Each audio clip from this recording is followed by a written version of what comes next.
Yeah. Boom, boom. Yeah. That's a dope tune. Coda's another amazing. I mean, he's ridiculous. But that fucking guy, man. And mastering is ridiculous. All right, welcome everybody to another Thursday edition of Black and White. I'm Kevin Cunningham. Tonight, we are joined by the one and only, the magnificent Golden Child. What up, man? What up, guys? I got this for you.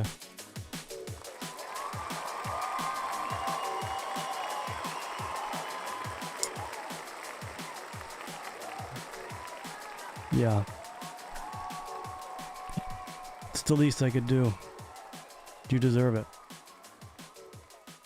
I told I think Saxon last week, Thai Tech, I keep I hire a room full of people to do the applause because you guys deserve the best. Which you really do. If I could really have a live room full of people to do that for you, I would. Nice. Not there yet.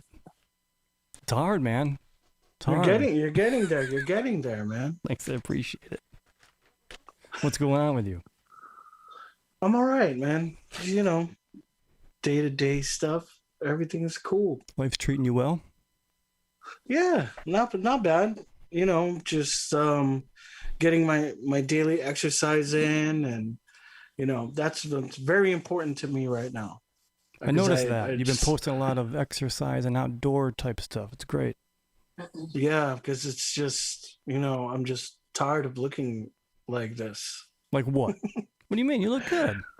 COVID-19 pounds, dude. I was way slimmer before this whole pandemic hit, and then all of a sudden, bang! Here comes Chinese food. Here comes the pizza. Here comes the hot dogs. Here comes, and remember, you know, things were closed here at one point. Oh, right. So, man, I was eating garbage, like bacon wrapped hot dogs with cheese. Oh, man. Listen. For a week. I'm into it. You said for a week. You're not. For a week. You are not going to get any sort of like healthy support from me. If I was with you, I'd be eating them with you. I put on 10. Listen, I'd take that bacon wrap hot dog with cheese and I'd deep fry it. Oh my God. And then pour gravy on that sucker. I got a snack problem. You have a snack problem? I have a snack problem. They call me, dude, I'm Count Snackula. Okay, what do you like snacking on? You name it. Chips, pretzels, dip, sweets, bakery, anything. I do not discriminate with snacks.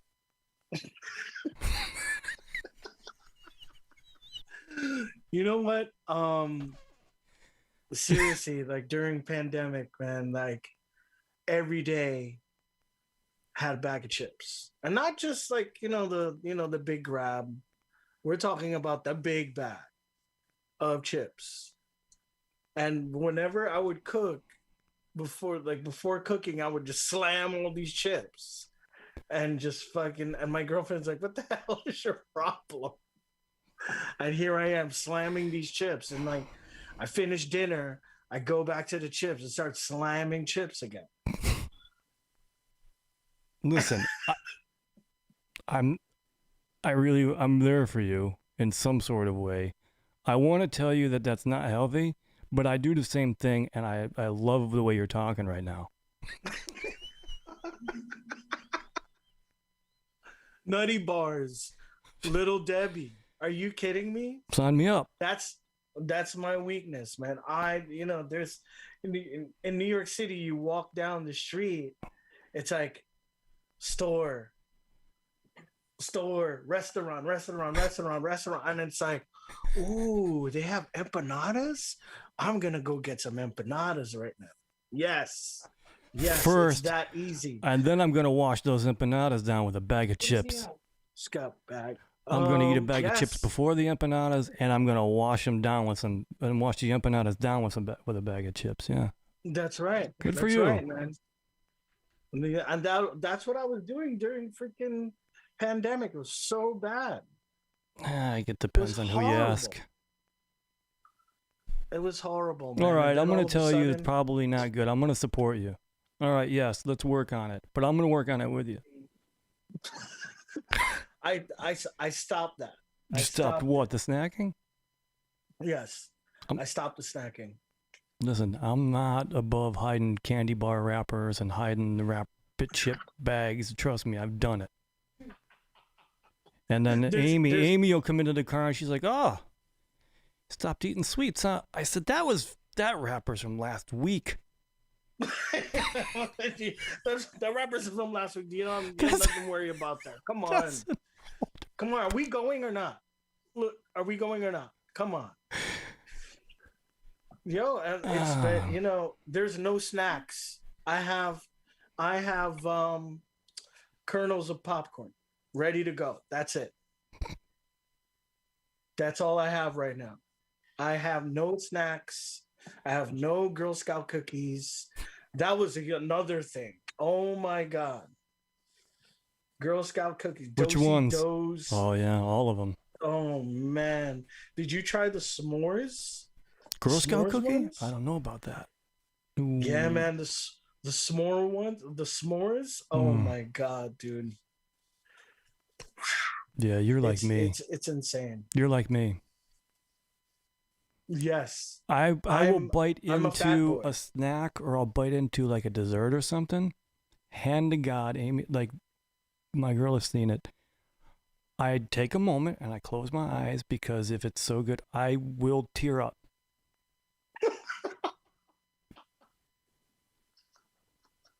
What? I will cry. That's exactly it. And I will tear. Because it's a moment. When you eat really good food, you eat it very slow. That's what I do, so I can just savor every bite. Or do you just slam? Do you just eat big bite and it's like? When I eat chips, I eat them like then 3 and done. 4 at a time. I stack them. I'll eat chips like a maniac. Me too. That's me. I'll take like 4 and I'll just boom. I'll tell you, one of the things that kind of caught me off guard, that brought a tear to my eye, was a caramel. Was it a combo? Was it combos? I think it was a combo. Listen, this is real shit, man. Combo with caramel, with pretzel. Okay. I know it sounds whatever. I was gonna say I encourage you to get a bag, but now you're trying to, like, don't get a bag. But if you see a small 100-calorie bag, which would be like 2 combos, get one of those. Oh my God. Caramel, salted caramel. Combos. Jeez. I know it sounds funky, but it's so good. Anyway, Man. so I'm glad we covered that.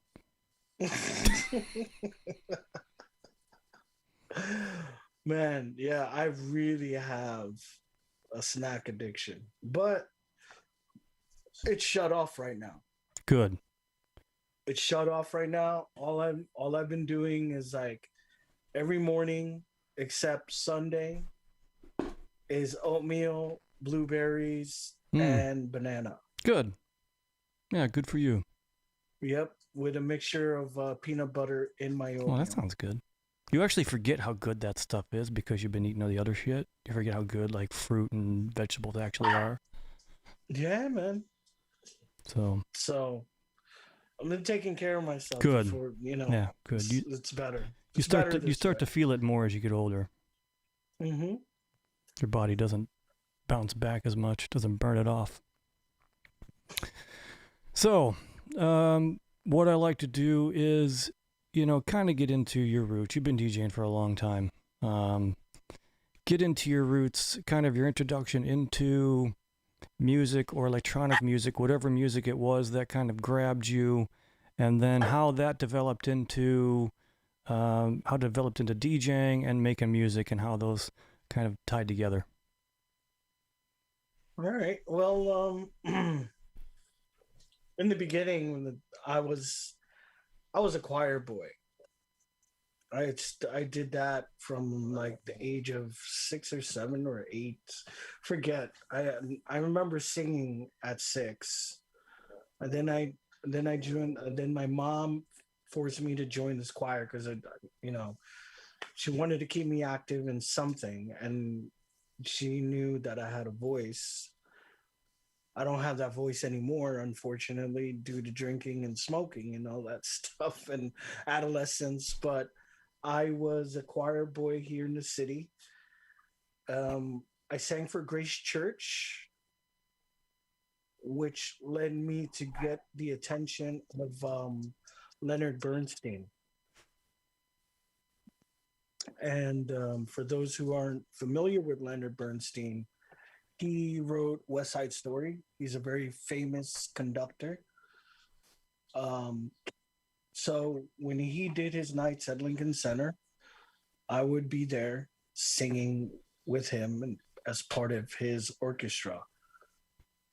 And then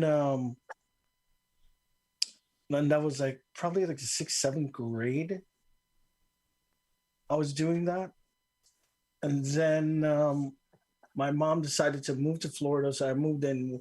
I moved down with her, and it just it took me off of the singing path because before I left, I had an audition for Les Miserables, and unfortunately, it just didn't pan out because How old were I had you? to How old were you move. when you had that audition? I was like 12.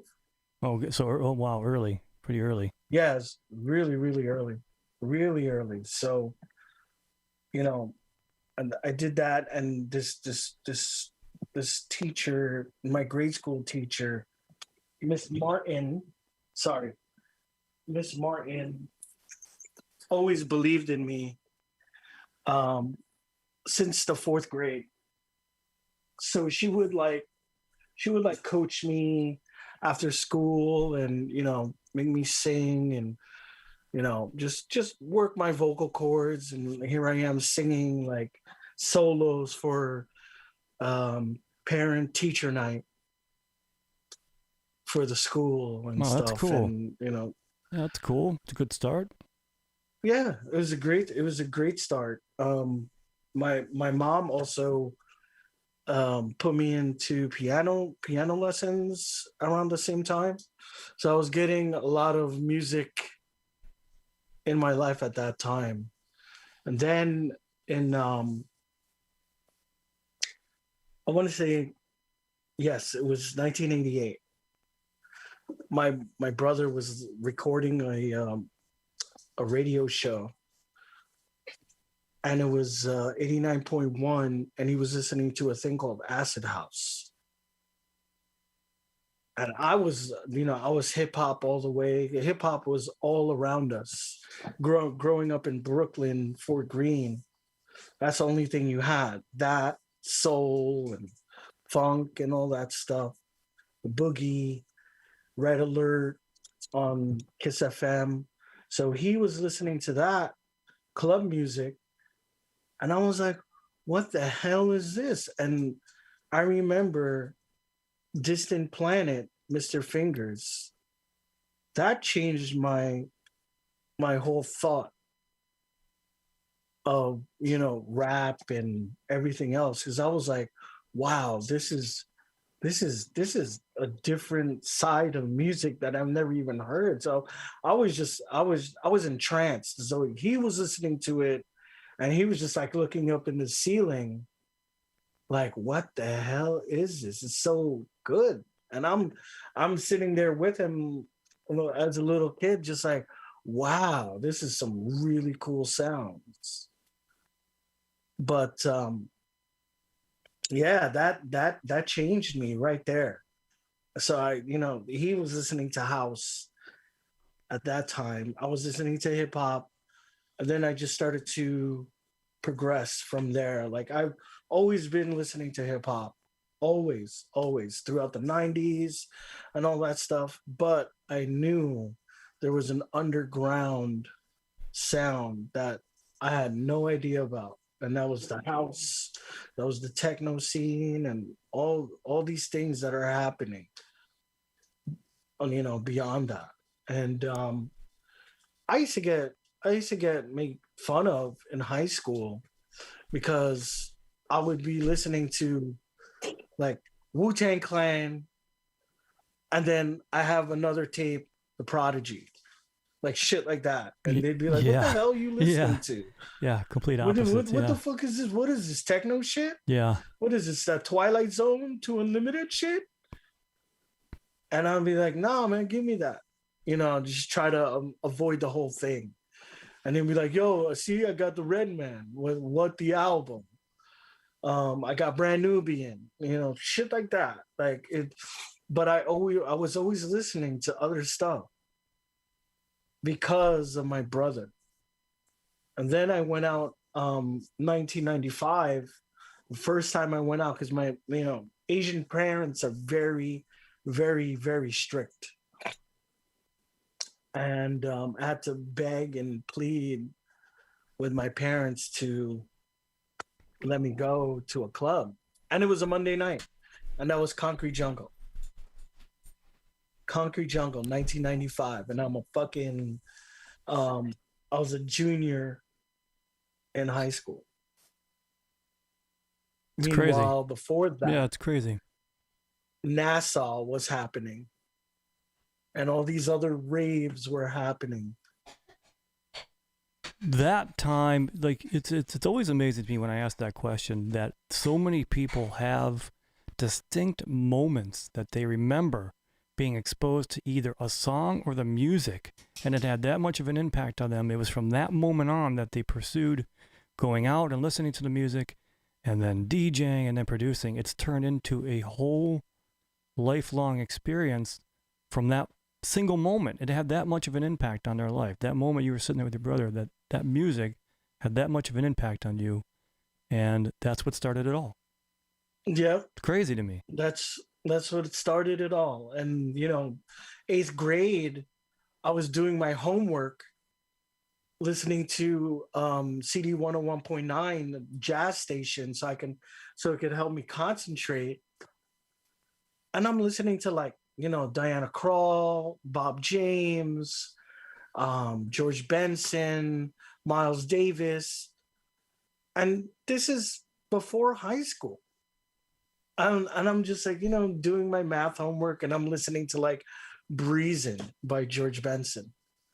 So you have a wide musical spectrum, though. I mean, it's from the. Yes. I mean, you have. I mean, just from starting off young, singing, you have a wide spectrum of music that you listen to, which, when you even do your live streams, it's a wide variety of music that you play, and you can tell that obviously you're not, you don't just stick to hip hop or drum and bass. When somebody plays all of that different kind of music, obviously they love a wide spectrum of music. So I think that says a lot about a person. Yeah, I mean, Mark Mack of For Hero, we were talking, and he said, the records you have on your shelf shows your personality, and it shows the stages of your life. That's so true. It's so true. And when he said that, I was like, I never thought of it like that. It's just, the things that I like. And I just bought, and then, I bought them, but I just remember a lot of the stories that came with these records. Digital files are just not the same. No, you probably remember shopping for almost every one of those records. It was an experience. Yeah, it was an experience for you. As an experience. And then, the whole vinyl culture, in the 90s, you go to the record store, you buy your drum and bass, then you meet the other DJs that are in the scene. They're like, "Oh, hey, you like this music too?" This is what's missing. Totally now. is. Yeah, I agree. I used to go to drum and bass shops. I used to go to house shops and just listen to what they had. And I would see all the time, and I'd see him all the time. And me and him, we would just give each other the head nod, because we would just fucking see each other all the time. Armin van Helden, I would Oh, see for him real? all the time. Yeah, And yeah, yeah, man, Armin would be there yeah. shopping for records. And I'm like, what is he buying? Well, what's he listening to? Where's he putting back on the shelves? Because back then you can just take out and Sure. then you can put it back. Yeah. So I would just watch what these guys were doing, and it's like, oh, he put that one back. Could be whack, but maybe I Uh, like it. You know, then that's an You- experience too. That experience of going to the store and listening to records and seeing. I was in Chicago for a while, and it's crazy to see the guys like normal that are big players in the game. Like it's yeah, just every man. day. And I remember doing that, looking to see what's he getting, what's he looking at. Like that was a thing. Or when DJs are playing, trying not to train spot, but you're train spotting. Yeah, and that was the best way to train spot at the record store, and Yeah. then you would have a conversation with them, and like, yo, why didn't you pick this one up? Oh, it's too techy for me, or it's like, I don't like the label. And during that time, like the '90s was the best, but drum and bass did not pop off until 1997 here, 98, 99. And that's when it was really, really, really dark. It all got so hard and yeah, very dark. Ugh, Yeah, yep. everything just sounded so Yeah. mechanical, and it was like, That was and I after the urban just stuck to takeover my kind of guns. started going down and everything, 96, 95, very jump up, and then I kind of it all went very dark. Yeah. Yeah, it went so dark, man, and I kind of just stuck to my guns and just played old school the whole time. Yeah. But then I got pigeonholed as just the old school guy. I'm glad you said that because I didn't want to interrupt you, but while you were talking about, you kind of come full circle, being a DJ can be difficult when you get started because, first of all, you do it for the love of the music, but then you start getting known for what you play. And I don't know, that's a very difficult path because if you get known for playing one thing and then you go and start playing other things, it's almost, I don't know if that works more against you or for you. Because people think, well, you're a drum and bass DJ. Why are you playing house? Why are you playing hip hop? People do that thing where whatever mentally it's I don't know if accepted is the word, but they pigeonhole you into that one thing that they want you to be known for or that you're known for. Yeah, So it's I had the same situation happen to me a couple of weeks ago. Oh, he's a drum and bass DJ. He's just a drum and bass DJ. yeah. And people were like, no, he's not. And they're like, oh, well, I don't know him and blah, blah, blah, blah, blah. And they were like, why don't you go check his Twitch page? And then they did that. And then I did a Ray Train for them playing, all hip hop on 45s. And that's when their mouths went whoop. So, that stuff is like, look, I know drum and bass people can be very, very one-sided. Like, oh, I hate house, I hate this, and I hate that. Mm-hmm. So you mean to tell me you listen to drum and bass all the fucking time? Right. You're a liar. You're a liar. Because if you do, you're a psycho. Something's wrong with you mentally. And that's a real good way to start hating drum and bass. Yeah, seriously. Or you get burned out, And then exactly, get burned out. And then I do this with what you said, it's working for me. Mm-hmm. Because people in the city, people just know me as drum and bass DJ. Now that I've been doing, my 45 sets in the city pre-pandemic, people were like, "Oh, you spin hip hop and funk and soul on 45? When was this? How are you doing this?" I was like, "Yo, I'm a fucking DJ." I was just gonna say And that. You know what I am? I'm a DJ. I'm a yeah, DJ. I like more than what just one style of music. I'm a DJ. That's it. yeah, Not drum and bass, not that's hip hop. it. I'm just a DJ.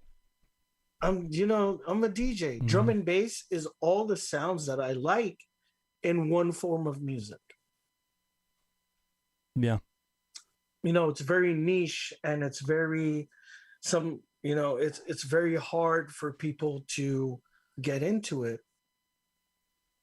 But yeah, it's just a form of music that I really like because it's all the music that I like in one music. I actually think it's unfortunate that people have to not play a certain thing or feel like they can't play a certain thing because it's going to hurt them. You're a DJ, and I talked, was it last week with Dr. Grew from Chicago? He does a drum and bass night, and he will book some very talented house DJs who love drum and bass. They own drum and bass, and they wanted to play. And he booked them, and he got a hard time for it. For booking people that aren't known for being drum and bass DJs, and it's like, see, and they're DJs. That's wrong. Yeah, that is so wrong. Why? Because you're not booked. Because you want to play. The whole politics. That's the politics I don't like with drum and bass.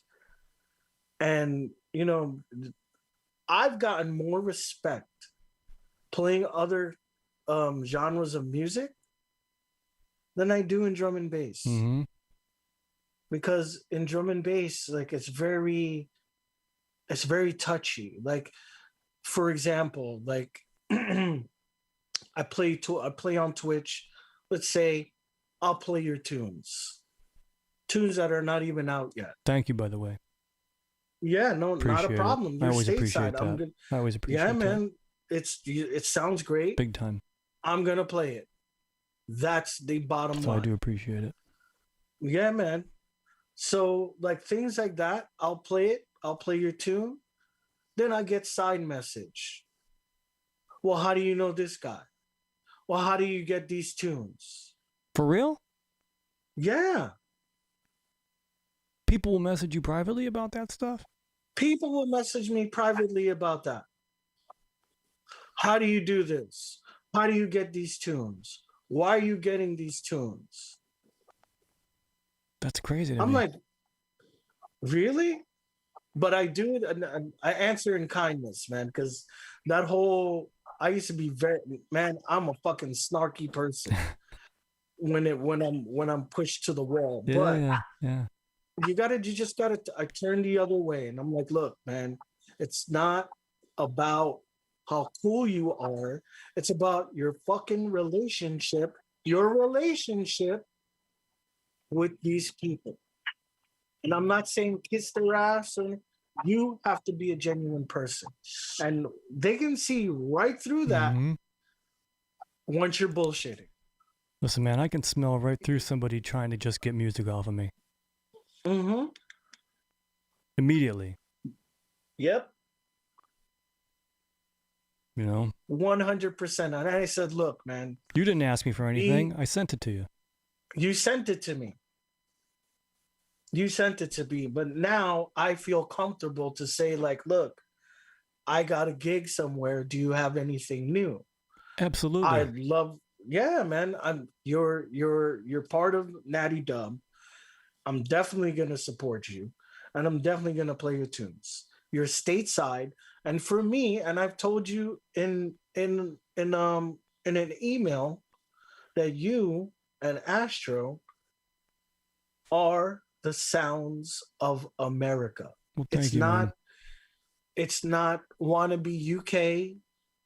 It's not you want to be this or want to be that. It's your own sound.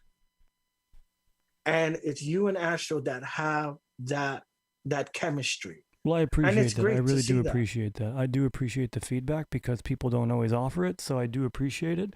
And I just like making music. And That you come full circle to where you at first, when you get started as a DJ or producer, you're concerned about what people think. And it's not that I don't care what people think at this point, but I'm not trying to be anybody or do any, like, I make what I like, I make what I'm feeling. Because you start to realize no matter what you make and no matter how good you DJ, someone won't like it and some people will. So that's right. who am I making music for? Because at the end of my life, when I go to take my last breath, there's one person that needs to believe in what I did, and that's me. So Correct. if I'm making music based on other people's opinions and what they think, oh, you don't like that tune? Well, let me make something else. Oh, you like that? Well, I'll keep making that. I'm no longer making music for me. I'm making music based on what everybody else thinks. And I just don't do that anymore. And obviously, you play whatever you want at this point. Obviously, you love music. Yeah. Play music. It's meant to be heard, That's right. And like So good sometimes for you. it's not, and Saturdays I play with Marky and Elside, and that's virtual. It's great, Yeah, it's but great. we rate Yeah, it's each great. other. But there's a certain expectancy from these viewers. And it's like, oh well, who's this guy? Who's Golden Child? Okay. And then I'll play stuff from 2012 in the beginning. And then I'll just gradually build it. 2014, 2015, 2016, 17 tunes that were not on the radar. But we're good. But not a lot of the bigger DJs played it. And they're like, yo, what is this? Oh shit, what is this? And then it's like, see, you're not paying attention. You're just paying attention to like Andy C, like, oh, he's triple dropping. Oh my God. Oh my God. He did 30 seconds, he's already mixing. It's like, all right, that's his style. Yeah. But is he promoting the music? Is he promoting this music? Is he letting the track breathe past a minute? No. I'm definitely I mix like that long and let the tracks play in 2 decks but again, we all have our style, For sure. And it's like, I play the music, especially in the clubs. I let it rock for a little bit, but at the same time, because because of the attention span of certain people, it's like you have to mix a certain way. Well, and yeah, plus 4 these tunes decks are like and 3 20 seconds. Yeah, minutes. right. In and out so fast. Yeah. So that's a good thing that you mentioned this. It's funny how these questions sort of lead into other questions, because this is actually leading into my next question. As far as you've been DJing obviously over 20 years, long time, 25 years probably at this point.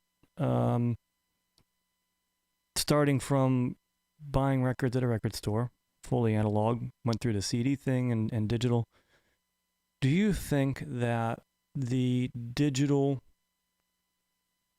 digital format has done more good for music, for the actual music side of things and the DJ side of things, or has it done more harm? That's a tough question. It's really tough, but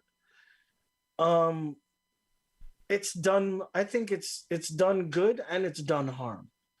I'm gonna touch the harm first, because you have things like SoulSeek, and let's say certain people get dubs or they get promo advancements. They share it on SoulSeek. And little do they know that their name is attached to that certain file. It sure is. And then they're like, "Oh no, I didn't share it. I didn't share nothing. I swear to God, I didn't share anything." And it's like, Come on, dude. Because Like, you be know what happens if you honest. get caught sharing stuff that like somebody gives you, or you're getting promos and you get caught sharing that stuff. You get blacklisted. You know, it's like it's You over. get blacklisted. Yep. It's over. It's over. I never, ever, ever share with people. But it fucks it up for people like me. Because now I can't turn to certain people and say, hey, I'm going out of state. Can I have some music? And they'll be like, oh, no, because this and Yep. that. And it's like, damn. See, I Mm-hmm. used to get stuff from them. And because of certain people, goodbye. It's a real thing. It happens all the time. Yeah. But the good thing is the digital part of it, um, you have everything on one machine or USB or multiple USBs. So it's easier to pick the tunes. Hey, real quick, Track is checking in. He's on the Twitch chat. Yo, Track, what up, man? TRAC's in the building. What's up, man? I don't like to interrupt, but I like to acknowledge, you know, the Yeah, for fellows in sure. the chat, you know? For sure. Thanks for passing by, Track. Yeah, thanks, man. Appreciate it. But yeah, I mean, getting back to the digital thing, the good thing is, like, everything is accessible to you. Mm-hmm. You have everything on your machine. Because I work off of Serato. I bring my computer everywhere I go. I just feel more comfortable that way. CDJs, they're not fun for me. It's just not fun. So do you play on 1200s all the time? Is that part of your thing? Like, you got to have 1200s for me to play in Serato, and I'll bring my computer so I can use Serato, or? Yeah, Yeah. That's my request, but some of them, we only have CDJs. Yeah. So thank God I have the USB, the Serato tone, so I can, go through to the CDJs, and it still has like my track markings and all the stuff that I need to operate. But do I like it? Nah, I don't. It's just not fun. Like, 1200s is so much more. It's like vinyl. It's just that hands-on, the very hands-on. Yeah. You have more control. You can, with the CDJ, it's, I don't know, man. I just can't get into it. I get it. Can't get into it. And then there's so many people that I know that just hit master lock on it. Everything is quantized. Yeah. So all they have to do is press play, and that takes away the fun of DJing, man. So, I mean, I don't knock them. Whatever floats your boat, whatever makes you feel comfortable, that's great. But for me, 1200s is the way to go for me. And Serato. That's it. Yeah, I had 1200s, and I had Tractor and the whole, I like the time code thing, and I really like that. Feels the most comfortable for me. But we come from a 1200, we come from a turntable background, so that kind of is, I guess, a given, and I think that's hard to break away from. At least it's been for me.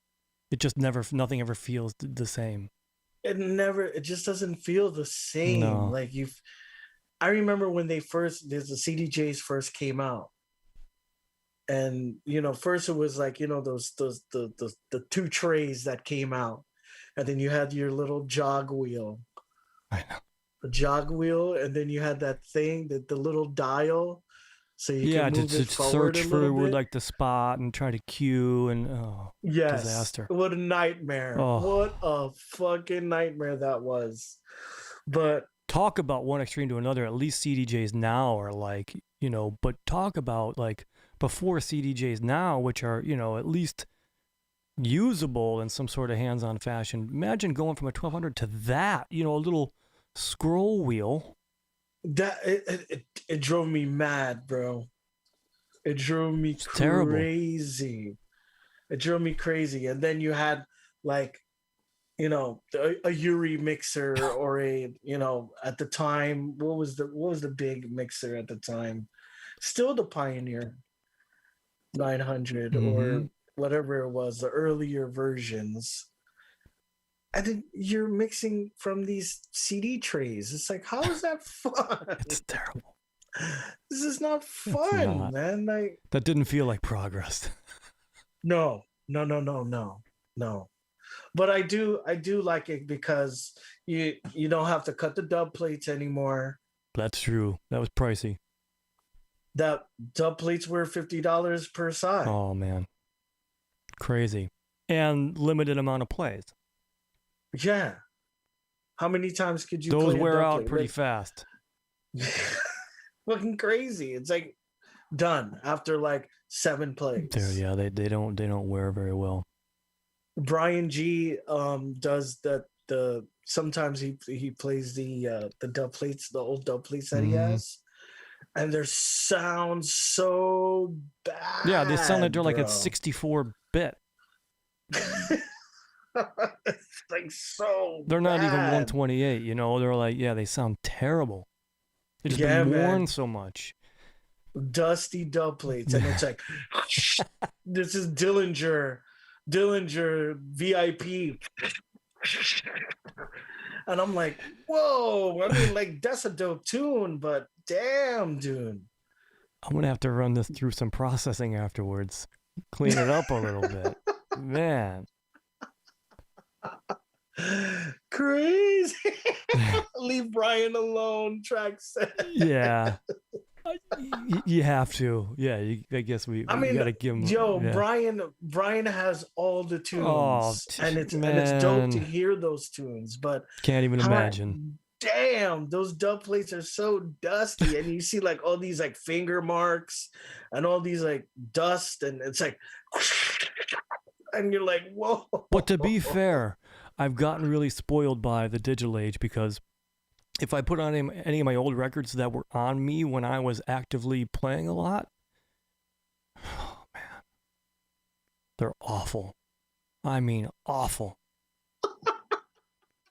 Some aren't even, never went back in jackets. Some just because you're ripping through tracks, and I'm like, you're filing through sleeves, and it's just bad. Yeah. Lots of scuff marks. Oh. There was a time when I did care for my records, my jungle records, and I would play them, and after playing them at the club, the next day I would spray, clean. Wow, good for you. Put back. Wow. Yeah, man. How long did that last? Yeah, a man. week? No way. Every time I did it. Good for you. Every time I played, I would clean, put back on the shelf. Good for you. That's something I would be like, yeah, man, from now on, I'm cleaning my records. And it would last 2 weekends, and I'd be like, right back into just garbage. Some of mine look like, I'm like, did I play Frisbee with these? These look like they got thrown across asphalt.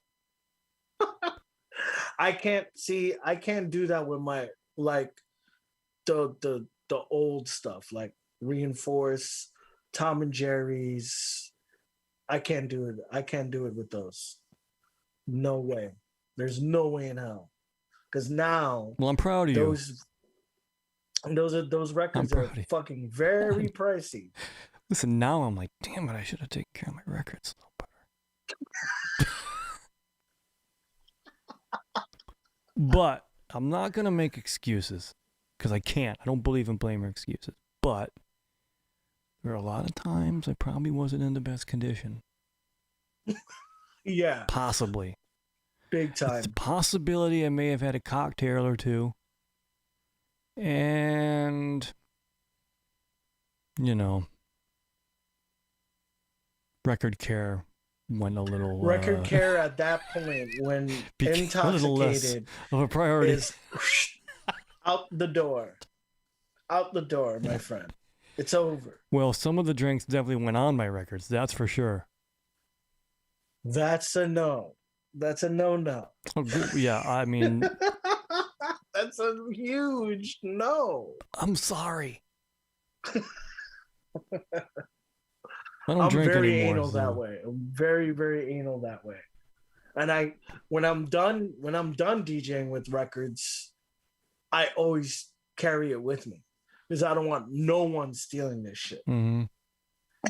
And that goes from any genre of music that I Yeah. play. So, what do you feel? You and I had talked prior to streaming a little bit, get set up, about the ins and outs of, being a DJ, and then there's a whole other thing outside of the music, which is yourself. What do you been personality, and how much that plays a part into being a DJ and moving forward, and how you plan to either break into the, I don't know if you want to say scene, if it's something that you want to pursue further other than a hobby. What do you feel has been the most difficult thing for you being a DJ, getting into like certain with certain labels, getting some recognition, kind of breaking through a little bit? Well, number one is I'm just a DJ. That's number one. And number two is in what I found in America is people love to have nostalgia. They don't move forward. It's like, let's book Aphrodite again. Like, Aphrodite hasn't, like, he's not active like that. Why are you trying to? But we had so much great memories with, like, all those, Badass and all these other tunes that he's made. And I'm like, yeah, well, that's the past. You have to move forward. And this is why, people like myself get shunned, because people are still booking those old rave DJs that they've seen like 10 times, 20 times, 30 times. They still want that nostalgic feeling. And, people like myself can never get fucking shine because, they're still looking to that. And I don't blame them. I don't hate those guys. I don't. But I hate the people that can't move forward and look at what's new, what's hot, keep up with the trends. KC. Well, who's KC? I've never heard of him. Well, yeah, pretty much all of America attention. hasn't. Like, yeah, I mean, I like, again, I said, and I'm sorry to interrupt, but yeah, and it's partially my own fault, and I don't expect to make any sort of list or anything like that, but as far as like U.S. drum and bass goes, I'm a ghost. And that's fine. I mean, that's okay. I don't expect anything from drum and bass or expect anything from making music. I just love to make music. It's just who I am. The other stuff is secondary. But yeah, I mean, I get it. As far as, there's certain people that are good at marketing, and I guess I'm not one of them. I mean, this is why, like, now that I have the momentum and people know who I am, like, this is why I want to bring certain people into that forefront, like yourself. And, let's say Astro has a tune. I'm going to play the Astro tune because, one, I believe in you guys. Two, you're stateside, so I have to represent in some sort of way. Casper, Random Movement, JB, Zier, all these guys, Echo Brown, Winslow. I have to. I feel like it's part of our duty as a DJ to support stateside sound. I really appreciate that. again, I can't say that enough to you because it is such a hard thing, especially being a little introverted. It is a very hard thing to get yourself out there. For me, it's very hard because a lot of times if I send people music, first of all, I don't expect them to play it. But that initial breaking the ice thing is very difficult for me because I'm very shy a lot of times. It's hard, and it can be mistaken as either arrogance or that guy doesn't want to talk to me or why doesn't he talk to me? I just sometimes I'm uncomfortable, and so that reaching out to people is a difficult step. I think for probably a lot of people, just making that initial connection. I suffer from it as well. But you know who really helps me out and gives me like really good pointers is Track and my girlfriend. They in life, you have to take a chance. And if you're making music and people are taking notice and you're getting signed here and there, then why not take the chance? You're right. You're absolutely right. Why not? Where would it take you? I mean, if you have a job, that's great. Keep it, because drum and bass is not going to make it. What do you mean? I don't have a job. Tens and tens Speak and for tens yourself. of thousands of dollars. Speak for yourself. Making it rain over here with drum and bass dollars. You better recognize, son. There's some people on Twitch when the DMCA happened. They were so worried about getting muted, and I'm like, it's number one, it's gonna happen. Number two, they're not targeting drum and bass. They're targeting fucking Rihanna and Jay-Z for sure. plays, and I said they don't give a fuck about drum and bass. That's pennies on the dollar. Why you and they would have this powwow, and I'm like, look, I'm not being a part of this. You're wasting your breath. Because 9 out of 10 when I do stream and I look at my stream afterwards, nothing, absolutely nothing is muted when it comes to drum and bass. Maybe one or two, but hardly anything is muted. And the Twitch experience, man, they've done a really good job in just the overall interaction, and the people you get into your chat is overall a positive experience. Nobody's in there to talk smack to you, and if they are, they probably get weeded out anyway. But the whole experience is hands down much better. Much better. Oh, it's great, man. It's like I said, it's AOL with fucking video and the chat. Yeah. And more entertainment. Man. That's what it is. That's what it is. Instant. Yeah.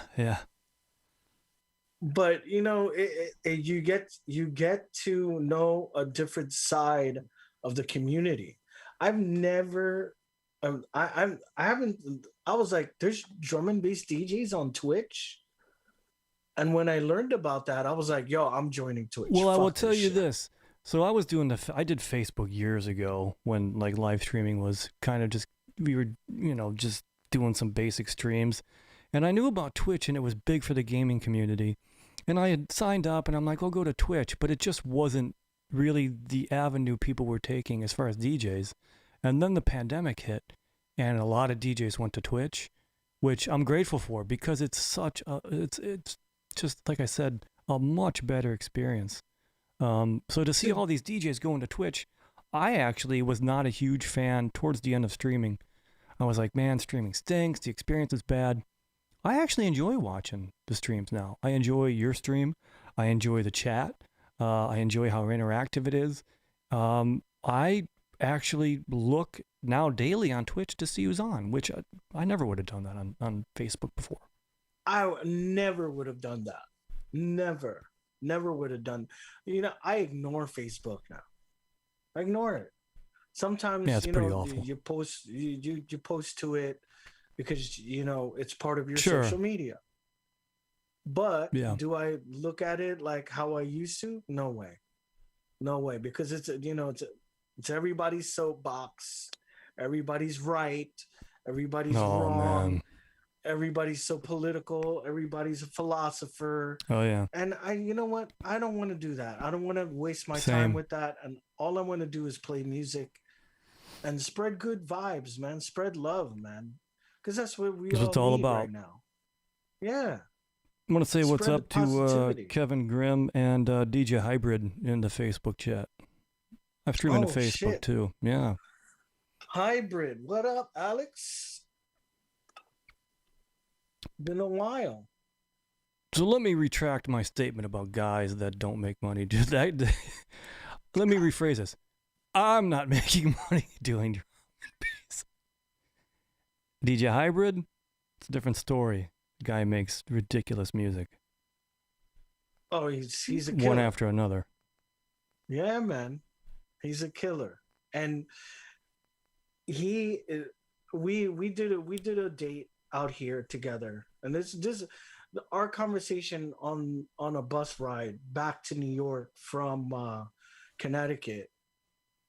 It was very, very like I'm usually joking with the artists, but me and him were just so in depth. And he was talking about his personal life, and I was talking about my personal life. And it was I was just wowed by the whole thing, because I was like, I remember telling him, I said, dude, there was one point, and I said, every fucking week I'm getting a promo from you. What the hell is this? Like Deep in the Jungle, this, that, da-da-da, da-da-da, DJ Hybrid, ba-da-da, ba-da-da, ba-da-da, ba-da-da. I'm like, what the fuck? And they're not like filler And tunes. It's not like tunes that are like sitting there. Like every tune is like ridiculous. Like, how are you doing that? mm-hmm. How are you doing this? How are you doing this? Why are you doing this? Why are you just throwing your fucking tunes out like this? And he's just like, you know why? Because I like to challenge myself. I like to see the limits that can be pushed within myself. And I want to get more DJ gigs. And I was like, you're right. And he fucking won like best label and best producer of the year. And that's fucking Yeah, he won a bunch of awesome. awards. Yeah. Yeah. And when I saw that, I was like, damn. And then just like those words that he told me that day, and I was just like, wow, it really happened for him. And I'm very, very happy for Alex. Alex is such a nice guy. So part of the reason that I decided to do this is because the music, yeah, we all share that in common. But like you just said, beyond the music, there are so many great people that this, industry, or this has kind of led me to, yourself and Natty Dub crew, and just the list goes on. But I'm just amazed how beyond the music, we all share very similar things, and we all kind of develop a more of a deeper friendship much beyond that, goes far greater than the music, which I think is a great thing. And I think that's what it's really about. That's what it's about. Mm-hmm. Like creating friendships and, playing your friends' music, supporting each other, but some people take those things the wrong way. And, they're like, oh, you're sweating them and this, that, and you're a cheerleader. Why are you talking like that, man? Like, I'm just playing. When I play other people's music, or when I put my friends' music on mixes, it's my way of saying hello to them. That's how I see it. When I promote, like, this is my top 10 for this week. I'm showing the artwork that's not even out yet, or things that are just gotten released that day. I'm showing the artwork. I'm promoting the music, and I'm promoting my friends. And I'm promoting other people that I would like to get to know. I may meet them, I may not, but I'm playing your music. I'm promoting your music. I believe in it, and I'm, making it my kind of style. That's it. That's all it is. But some people just they lose sight in that, and they just want to be like me. I want to get the exclusives, and I want to play all the freshest stuff because I'm this person. Well, you know what I also, this is one of, and again, you learn so much, well, not just through the, DJing through all the years, but just life experience teaches you a lot of things. But the one thing that I always, this statement always just goes through my head a lot whenever I'm hearing anybody, a lot of chatter, background chatter. The people making the most noise are sitting in the stands most of the time. Yep. Because let me tell you something, the only, unless you're, or people who are miserable and unhappy, anybody who's doing well for themselves and happy and positive does not go out of their way to hate on somebody or hate on their music or talk smack about their DJ skills or talk smack about their releases. They don't do that. So now that I can identify that, I'm like, it's not about me so much. That's more about you. And that's fine. I'm not judging. That's fine. But I'm not going to engage with that. I'm going to move on. I'm going to choose to deflect that, That's it, man. That's it. And prior to going live on this, you said, you sent me music. I didn't ask you for music.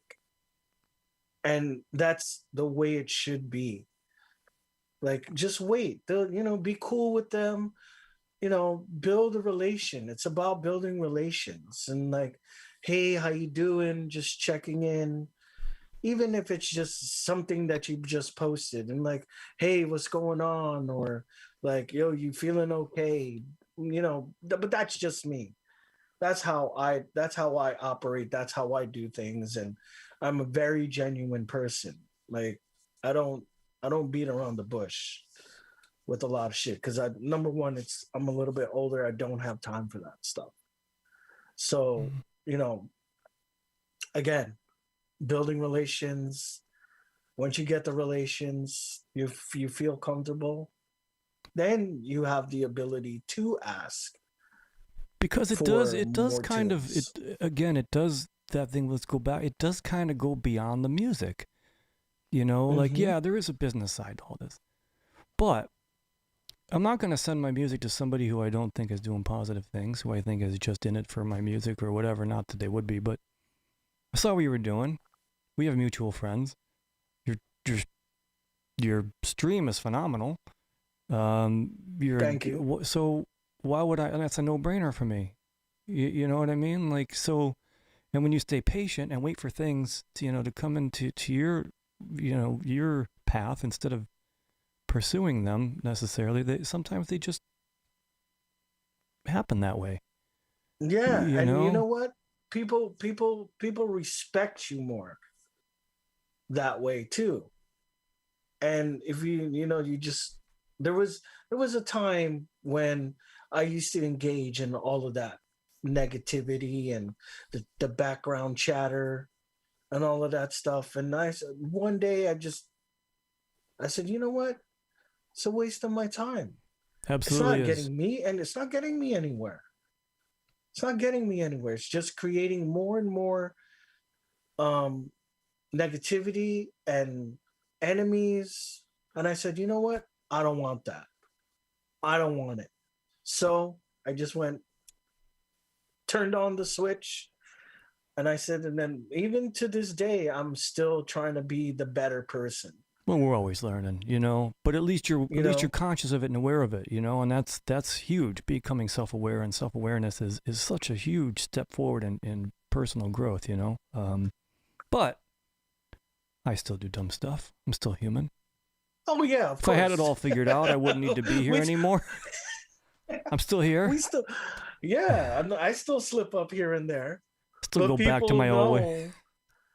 Ego, yeah, future class. Ego is A mofo. Oh shit! What up, That's future class? Yeah, future class. K Logic up in the chat. Yeah, that's a whole nother What up, conversation. K-Logic? Ego, and I could get into Buddhist principles and philosophies and Eckhart Tolle and all that. So I love all that stuff. So,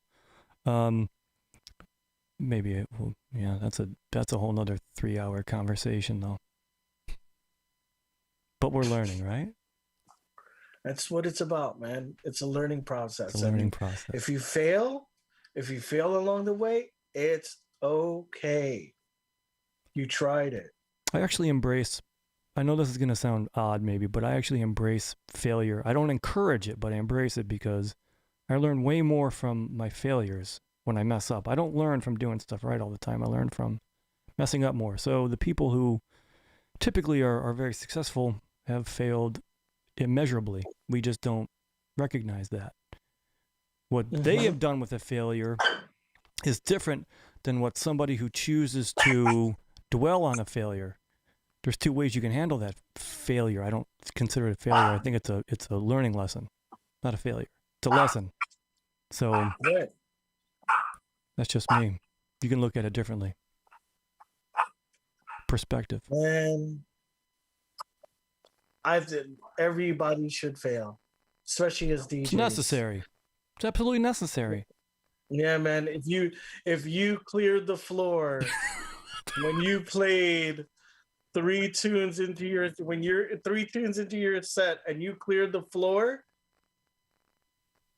you have failed, my friend. But that's okay. It is okay.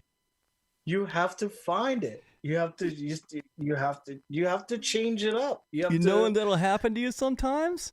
That'll happen to you sometimes when you're feeling a little bit cocky. I got booked to play Toronto like year 2000. And I was feeling pretty good. I was making music, 2001 maybe. And I pulled the needle off of the playing record in front of 2,000 people. Oops. Rewind. That was a rewind. That'll cut your universe is like, oh, you're feeling pretty good, huh? Yeah, I'm gonna cut you down in size a little bit. Yeah. Yep. That'll humble you real quick. And as a professional, you have to always be you have to be concentrated. You have to concentrate every second on that stage. Every second. Crazy.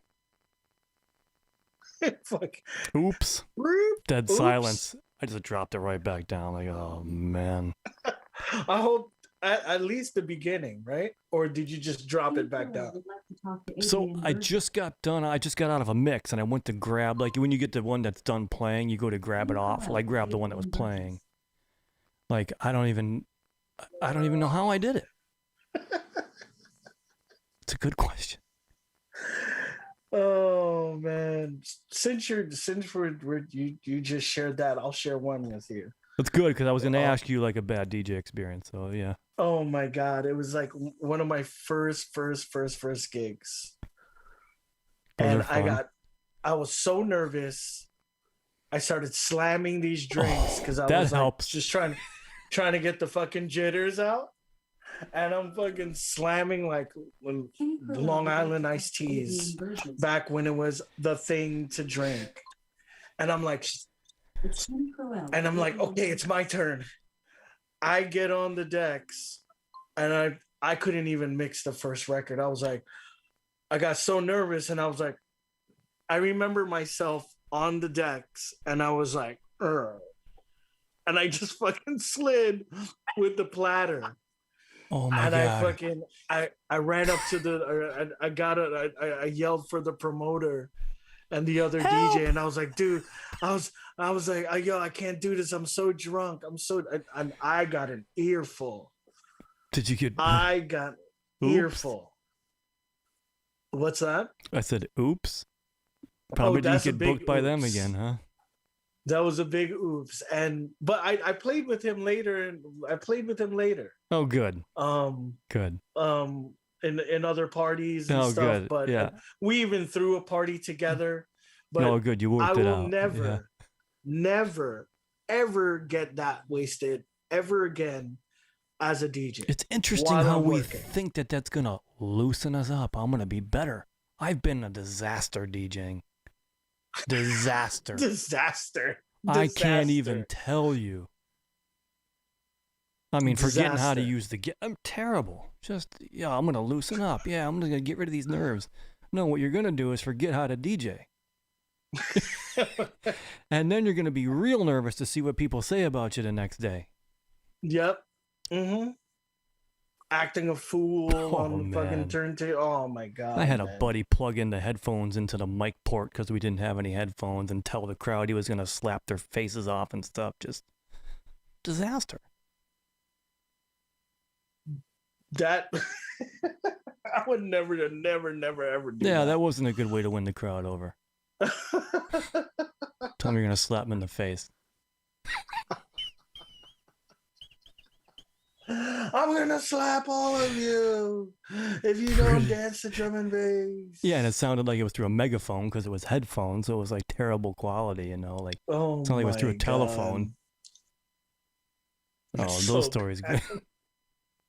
We got it. We all have those stories, right? Yeah. Oh yeah, we all have those stories, and yeah. I never ever screwed up since then. That was 1998. Well, good. You learned your lesson.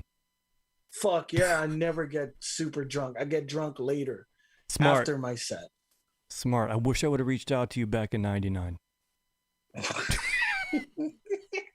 I could have used your... Sean, what do I do? Listen, what do I do? I could have used your... I really could have used your support, your encouragement back then to tell me how to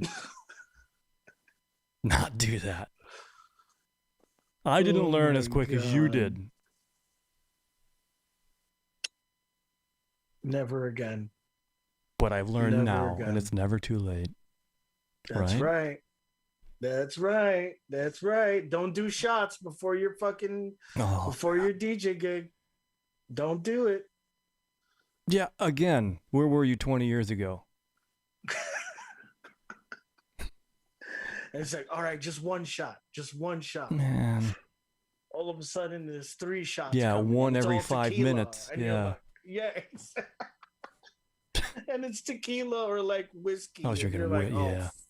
Fuck. And let's be real. You're not hanging out with a bunch of people who don't like to drink. So it's not like you're going to have people be like, hey, you should really take it easy. You have to DJ. No, you have people throwing drinks in your face. Like, what are you doing, you sissy? Drink some more. And then it's like you see your other friend and they're like, yo, do you want anything? Can I get you anything? And it's like, oh God, no, later. Give me later. Oh, and they don't all hit you at once, and then they hit you. And you're like, oh no. This is not good. Nope. Never, ever. Don't do that anymore. Thank God, man. Yeah, same. And and I've never opened a party either. Really? I never was the first DJ. Well, good for you. I never had that experience for drum and bass. I've been opening for like, R&B nights and two-step garage and other stuff, but never for drum and bass. It's kind of cool. Yeah, those opening slots are left for guys like me. Don't worry, I did my share for you, okay? It's hard being the opening DJ. Yeah, That's especially hard. it is hard because unless you're one of those guys that doesn't care and doesn't understand programming at night, and you go on at 10 o'clock and you're playing, at Russian Optical and Eurofunk, like heavy stuff, and you don't care. It's like, yo, the main DJ didn't even fucking get on yet. Why are you playing this shit? You doing, it's 10 man? o'clock, son. It's 10 o'clock. Yeah, man. It's hard being the opening DJ because you gotta set the tone. Ooh, Alcine's in the Facebook chat. What's up, Al? Yo, what up, Al? I'm trying to get him on here. I think he's afraid. He's not afraid. We just gotta work out times. No, we just gotta work out time. He is not My afraid. friend Brent is in the chat. Matt Walters is in the chat. What's up, everybody? Thanks for joining in.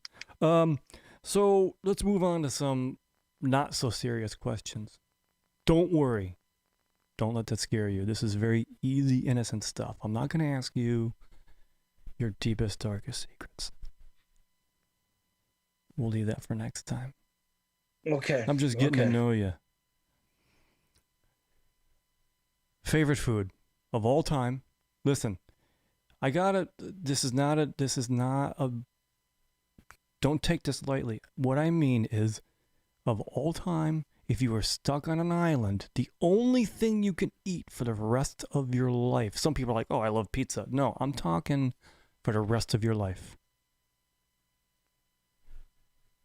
Starting now. That's really tricky. I would have to say, I really like Chinese food. I love Chinese food. So did Keija. I also same. Chinese Keija food. Favorite. Keija likes Chinese. Mm-hmm. Cool. I see, but I also like Caribbean food. No. I know you like it. Your favorite. I like Italian food, but it's just that's hard. Chinese, definitely Chinese. Okay, that's good. You narrowed it down to Chinese. That's good. Yes. All right. Chinese. Cool. And I'm not talking about fucking General Tso's chicken or like chicken. So what are you wings and talking French about? fries. Like raw eel? Like some legit, like serious, like brains and shit? No. Like some weird, like bat wing or something? Fried bat wing chips? I'm talking like, sweet and pungent pork. Man, there's just so much, man. Spare ribs and black bean sauce, like the real shit, not the Americanized, not the stuff. takeaway, not the takeaway American stuff. All right, okay, all right. Yes. So if you get stuck on a desert island, and we have to make sure that it's the legit Chinese food, not this Americanized crap. Yeah, no General Tso's chicken. No. I do like General Tso's chicken though. I love that shit, but I want authentic Chinese food. I'll make sure that it's what you get during the apocalypse. All right.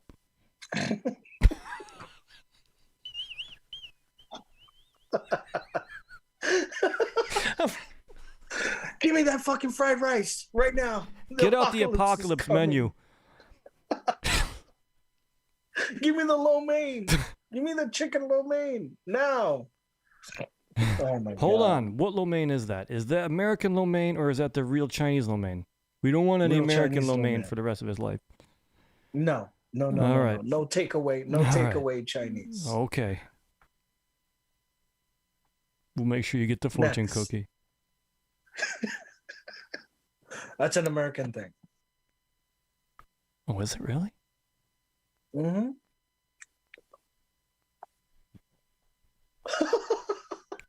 I don't know. I like them. All right. So do I. I'm glad it's an American thing. I like them. All right. So what bad habits? Fuck. Bad habits. You may have many. Let's just go with if you have many bad habits, what do you feel is your worst habit, if you have one? Snacking. Yes. I am a snack about. Rat junkie. Listen, I'm Count Snackula. We got to think of a name for you. You can be like, all right, I'm Count Snackula. You can be Snacky Gleason. You can be Snack Nicholson. Snack Nicholson. I like this. You need a snack. You need a snack Aurelius. Oh, hey, listen. I'm gonna leave that up to you. I'm just kind of getting the wheel spinning. You need a snack Aurelius. I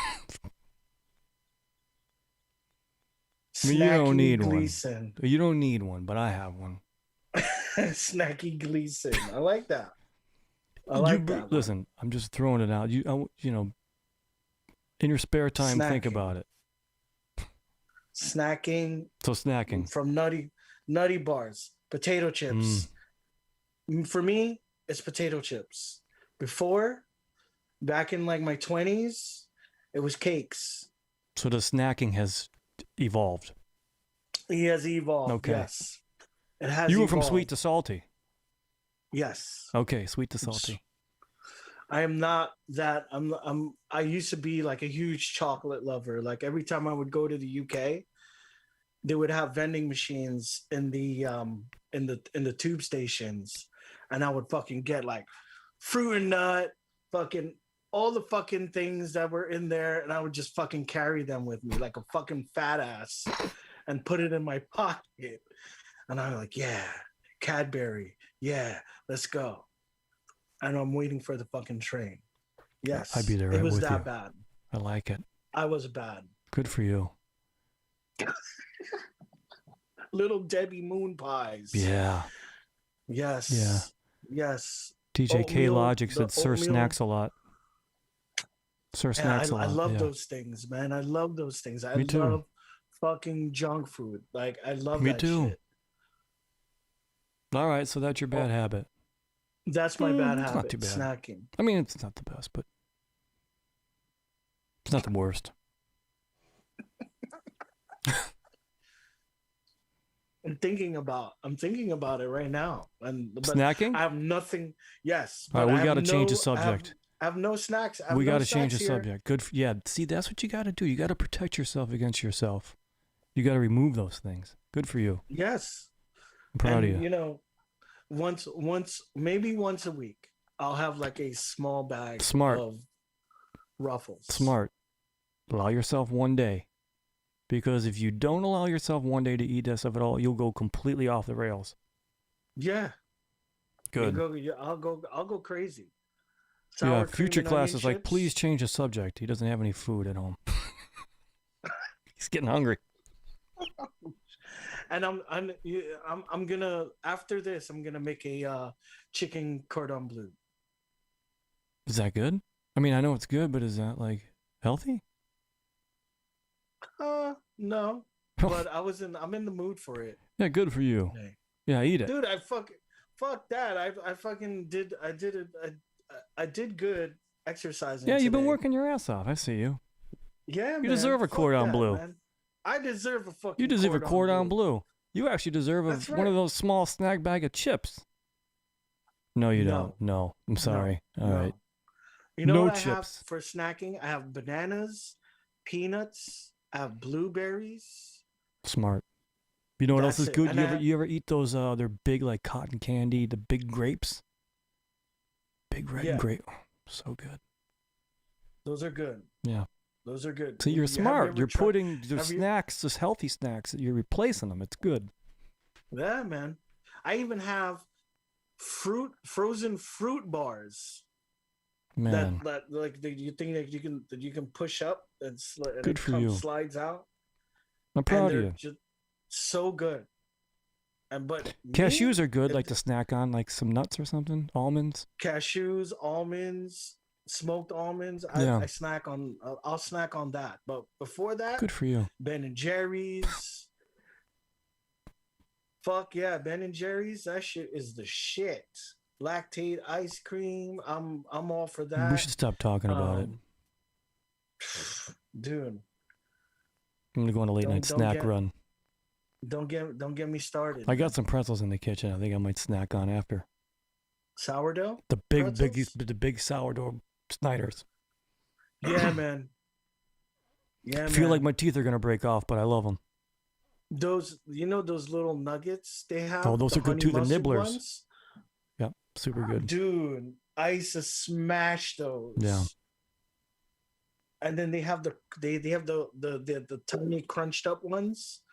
in Oh, a the little pieces, pack. like the pieces, the pretzel pieces. Yeah, the pieces. Yes, those are amazing. buffalo I used and to all the do- different I used flavors. to do this. I used to just open it and just go whack. You're Fatso. doing, you're doing shots of pretzels. You're I'm pounding bags at a time. doing- Damn, I was doing shots of pretzels. Damn. Fatso. going in. Man, I've never done a bag of pretzels like that. Yeah, man. Shit. The nibbler ones? Fuck, hell yeah. I gotta Hell step yeah. up my snack game. Yodels. What the hell is that? You never had a yodel? What's a yodel? It's like a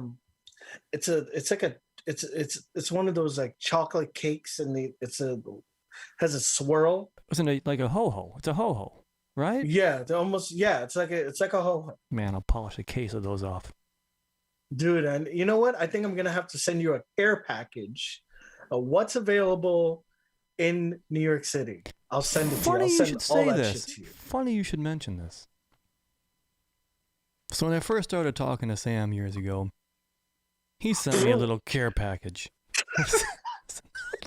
He sent me one too, man. Oh, did you get the Welcome to Natty Dub care package of crumpets? Did you get the crumpets?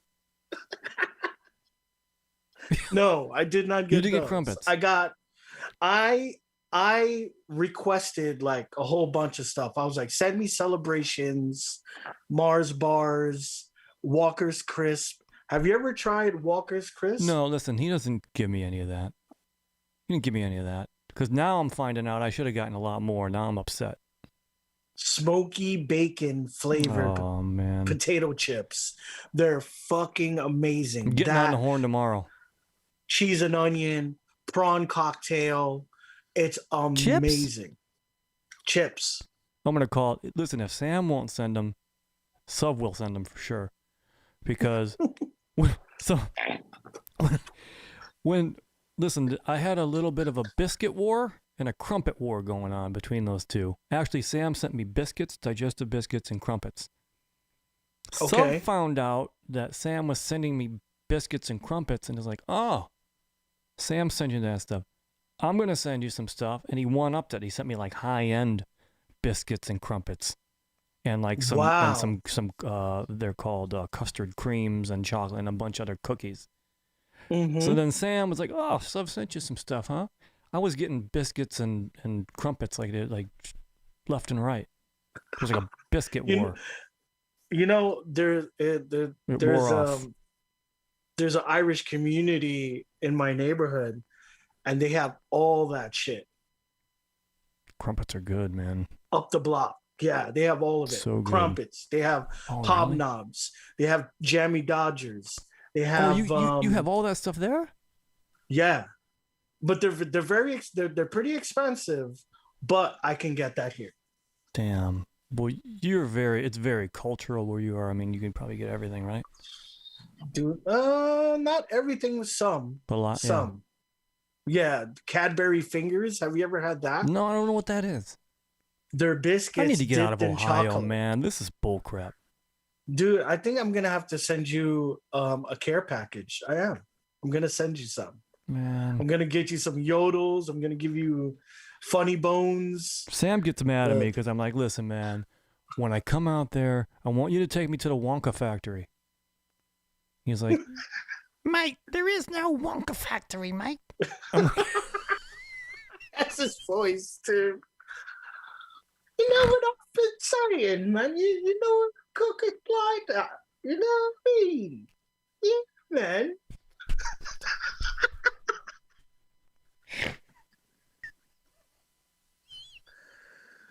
You know what's funny? This guy is hosting the pedophile on the website. That's fucking mad. And I'm just like, yes, Sam. And I'm fucking dying at the same time. I love that dude, man. I do too. He's ridiculous. I love that guy to death. I love him to death. He's so fucking I'll imitate very, very him, nice and he'll be like, mate, you sound Australian. And I'm like, whatever, man. You sound like Crocodile Dundee, mate. And I'm like, so then I'll imitate him. What the fuck is wrong with you, Casey? I'll imitate him, and then he'll imitate me imitating him, and it just turns into somebody who doesn't sound anything like anyone. By the time it's reached like 3 translations, it's completely been destroyed. So stupid. All right. Big up, Sam. Big up, Sam. Don't be mad. Definitely I love you, big bro. up, Sam. What, if anything, what would be something about yourself that you think people might misinterpret?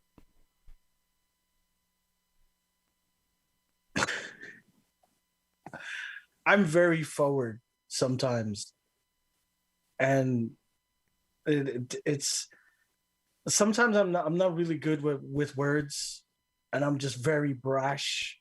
But that's just like certain my time, just being growing up here. Just I don't have time to play, but I mean it with good Mm-hmm. intentions, but I come off like an asshole, and that's the biggest misinterpretation of me, because I just sometimes I just don't have the right words to Yeah. use and tell you how I really feel. I'm like, well, fuck you, man. You fuck this, da, da, da, you fucking, da, da, da.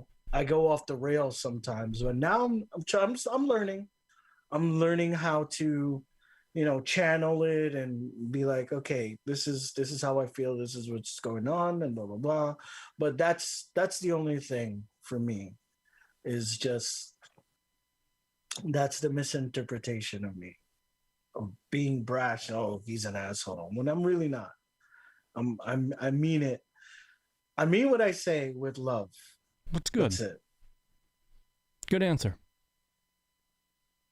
It's good. It's good when you can be honest with yourself, Yeah, It's for important. sure. Um, if you could go back to when you were 18, what would you tell yourself? I'm not, Don't listen, collect. hold on. Why do I always have to do this, man? I always have to do this with you guys. No, I shouldn't say that because I don't know what you're going to say yet. But I can. No lottery numbers. Nothing about financial gain. Nothing about something about life. Life based. Life based. I was 18, but I don't regret anything.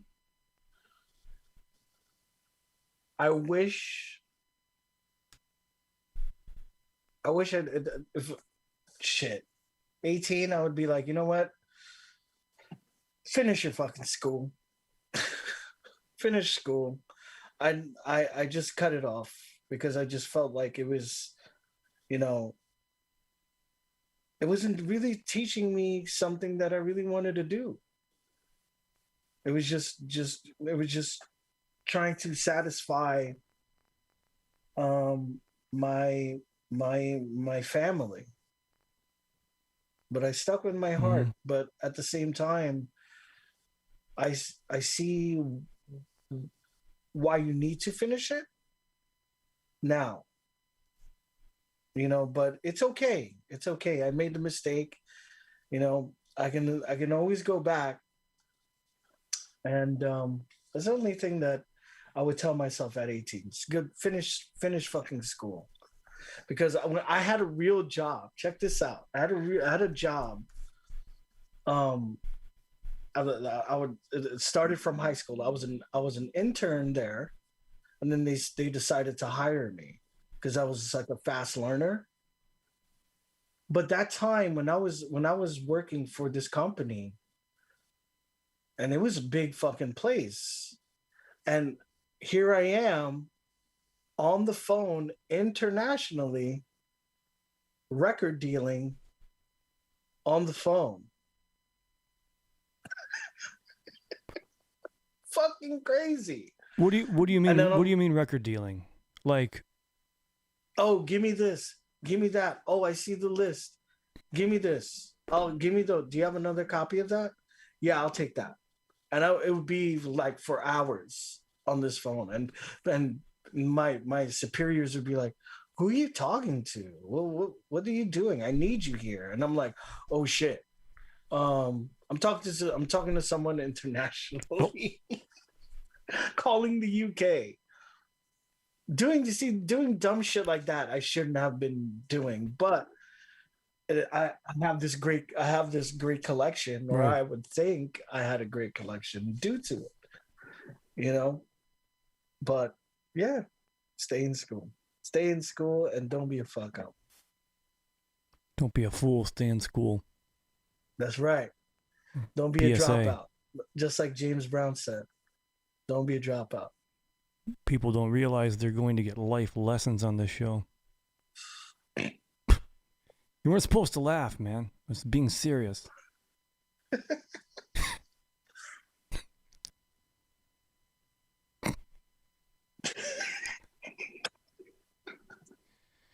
Okay. Well, forget it. Next question. Next question. When are you gonna go to the UK? You have to go to the UK, bro. I'm not going until they open the Wonka factory up to the public, or I can get a golden ticket. No, so I say that to him all the time, and I also told him he needs to take me to Harry Potter's house. You don't like that either, because I'll just keep hitting him with it. House? He gets so mad because I'll just keep hitting him with it. Bruv, Mate, I mean, Willy Wonka does not have a factory here, mate. I'm in Essex. There's no fucking. He gets so irritated. So that makes me want to keep asking him, because his reaction to it is so hysterical that I just have to keep asking if he'll take me to Wonka's. Sometimes I just let Sam talk. Well, you don't have a choice. You don't have a choice, but it's so entertaining. Nice, funny. I love it. Even my girl loves it.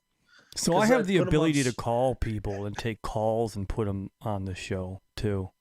So I'm thinking like we can have people call, or I'll call them and be like, "Surprise, you're live." What?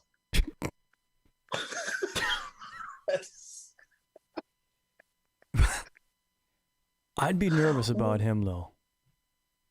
No. I would need to put a delay on with a beep or something. No, you can't do. You could probably do that to Saxon. They'd be safe. He'd Saxon be safe. would be safe to do. He'd be safe.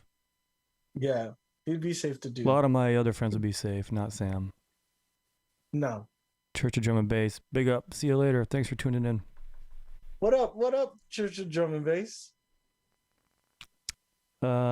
Outside of music and DJing and producing, what are your other interests and hobbies? Jeez. Right now I'm I used to love skateboarding, but I took a nasty spill. My knees are not the same.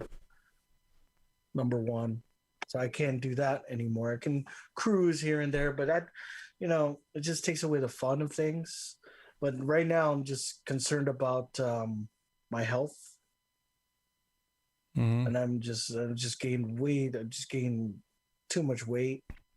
So I'm like, walking and, I can't even run anymore. That's how fucked I am. And I wanted to cry when my doctor told me this. And what, bad because of bad knees? Bad knees, bad back. Because of the previous work that I used to do, I used to lift a lot of things. And, the doctor was like, yeah, he was like, yeah, you've done a lot of damage to your back without I know you felt great doing it, but now you have like an inflamed disc here, and you got to do stretching every morning and all this stuff. And I'm like, man, I fucking feel old, bro. What the fuck is this? But I took that, and my friend was walking. He's a really, really heavy guy. He was really heavy at one point. I would say like 200 plus pounds at 5'10". He was real round. Now he's like a V shape. He's a V shape. He's doing the walking. He's lifting weights at the gym, but light. It's all form, and it's all burning for him. And I do the same thing. I've gone back to that. Because at one point I was 250 pounds at 5'8". That's fat zone. That is fat. Man, don't So, say that. and I was fucking drinking like a fish. I was drinking tons of beer and I put on so much weight. Then one point in life, I just something clicked, and then I just shut everything down. I shut drinking down. I stopped smoking, and I even stopped DJing for a while because of that. And then from 250, I went down to 174. Wow, that's great. It's Fucking amazing. insane. That was so life changing for me at that time. And all my clothes were baggy. I remember my friends were like, when they saw me, they were like, what the fuck? I Was was this wearing recently? Somewhat recently? No, this was 2000 and 2007, Okay. and I just lost a ton of weight. I was a size 40. I went down to size 34. Oh, that's awesome. Good for you. Yeah, man. It's So not I'm easy to do. kind of trying. I'm trying to do that again. I'm not that fat anymore, but I want to get down to a weight where I can manage and feel good about Mhm. myself. Because like last year, I was not, and that goes for everybody. I was not feeling good about myself and slamming all these snacks again and eating like shit. And you know, this year I was like, when I saw my doctor and he told me the rundown, and I was like, you know what? Turn on the switch, and I just started fucking walking with my friend, and we do it like three times a week. Then if I don't meet him, I go to the gym, and I'm burning so much calories right now. It's insane. Like I'm walking like 3 hours. It's a lot of fucking walking Oh, for good for three you, man. hours. Yeah, man. It's So really right good. now that's my interest, and Twitch, and just building more relations and building my network, and it's great, man. And there's so many people on Twitch that are really genuine people, and it's good to meet those kind of people because they're people like me, people like yourself. Like, I've always heard about you. Sam speaks very highly of you. I've seen your names on releases. When you worked with Astro, people like you, some people that are in the chat, Future Class D&B, and I only ran into him recently, and he's a supporter, and I really appreciate that because it keeps me going. Um, Other than that, like that's the only thing that I'm really interested in right now, like just my health. It's good, But man. I do like to travel outside of that. I love traveling. I love going to other places, whether within the states or outside. I like outside of the states because you get to learn more culture, get to see how people live. You know, I love it. Food, food is like the entryway to anyone's culture. So it's great. Traveling is great. Yeah, it is. I think more people should travel whenever possible because I think we could Mm-hmm. learn a lot from. See, me, can't speak for everybody, but um, I think I love other cultures. I love the differences. I think we can learn so much from each other if you choose to learn from each other instead of, you know, fight over differences. I want to Right. learn. I want to learn about other cultures. You know. It's great, man. Like my dream is to go to Japan. Japan is like my hit list. Then it was like Brazil, and I'm taking a leap of faith. I'm taking a leap of faith. I'm going to Brazil very soon. You are for real? Like you're scheduled to Yeah. go, or you are scheduling yourself to go?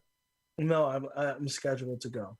Wow, I man, bought that's my awesome. ticket and all that shit. So I'm like, you know what? I got to see these guys. That's I excellent, want to man. hang Good out for with you. them because at first I had the idea of going to the UK, and Hmm. I'm like, go see Sam, go see everybody else, Kja and all that, really connect with those guys. But I was like, I've been to the UK already. I want to do something No, good different. for you. So, you know, going to Brazil. Excellent.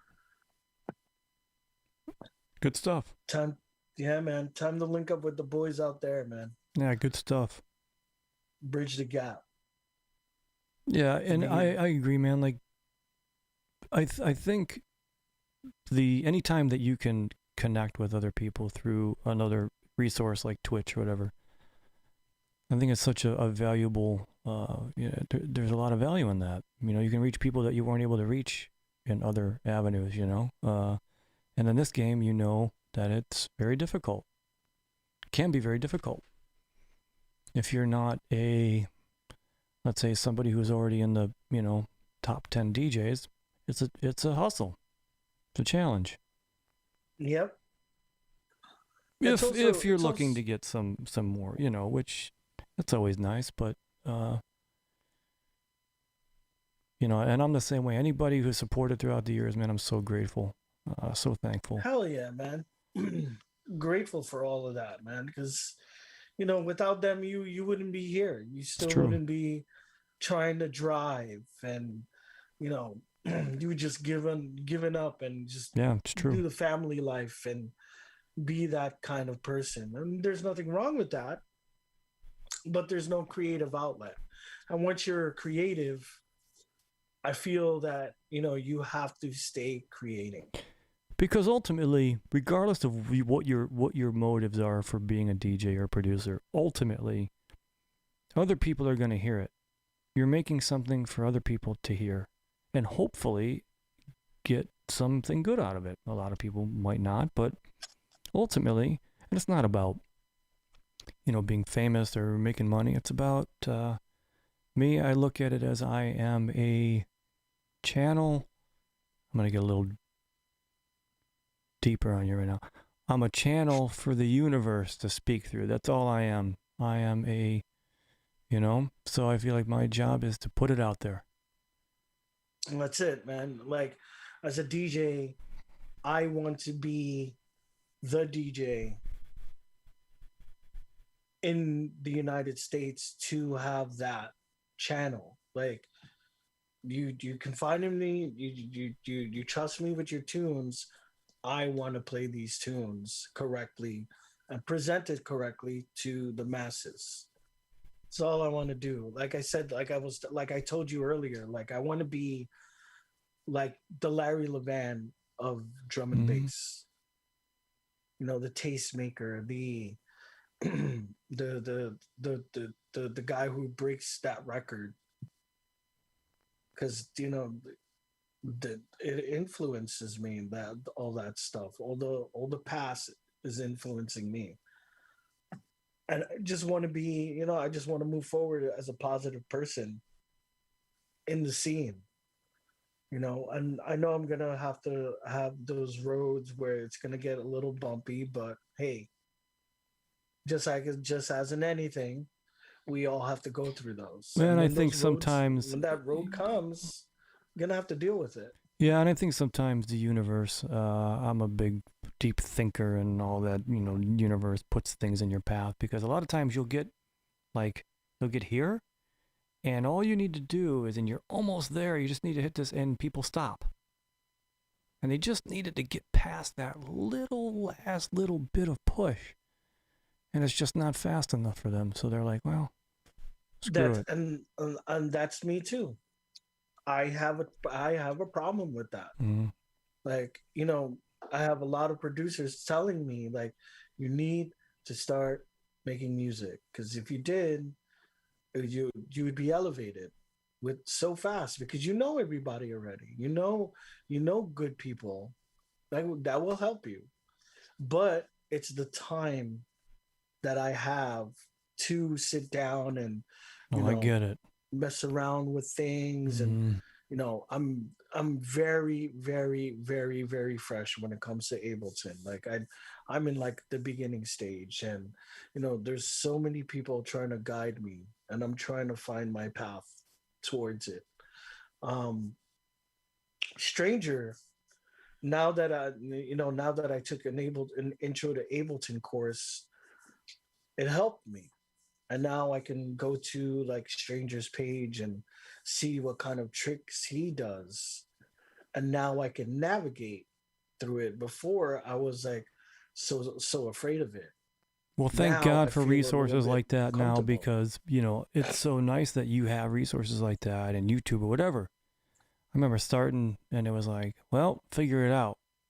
There was no online resources. Nobody was telling you how they were doing things. Like, some guys Hmm. were, but the guys in the States weren't the ones making you know, the, the kick-ass drum and bass, you know what I mean? It was coming Right. from, obviously from the UK, and those guys weren't coming off of everything, obviously, to every person that they met.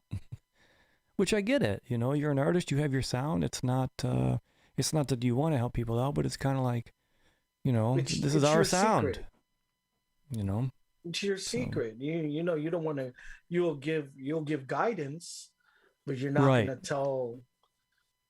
gonna tell, where did you get those yeah, drums? right, absolutely, It's like, yeah, well, I can't tell you that, but I can show you how to manipulate these yeah. I'm not drums. giving you all my presets. I'm not giving you all my everything. I'm not giving you all that stuff, which I wouldn't want Right. anyway. That kind of defeats the purpose of um.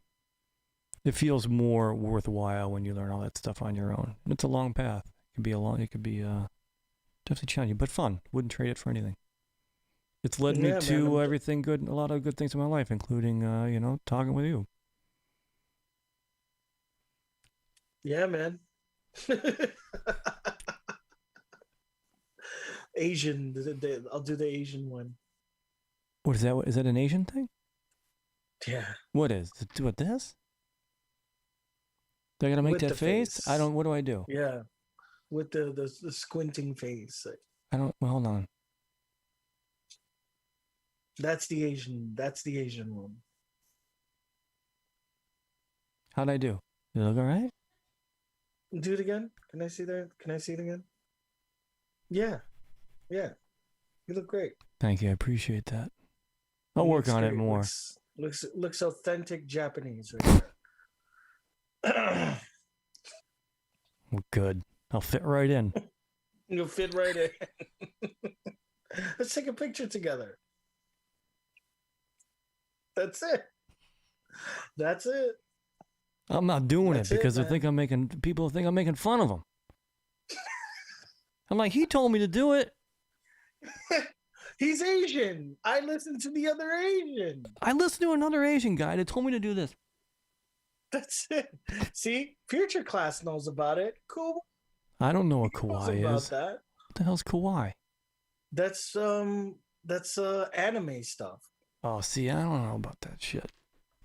Yeah, that stuff goes deep. That I stuff know, goes I'm deep, sure it man. does. Like And everything I else anymore. Future class is cute. What, do you mean me? I hope? Like,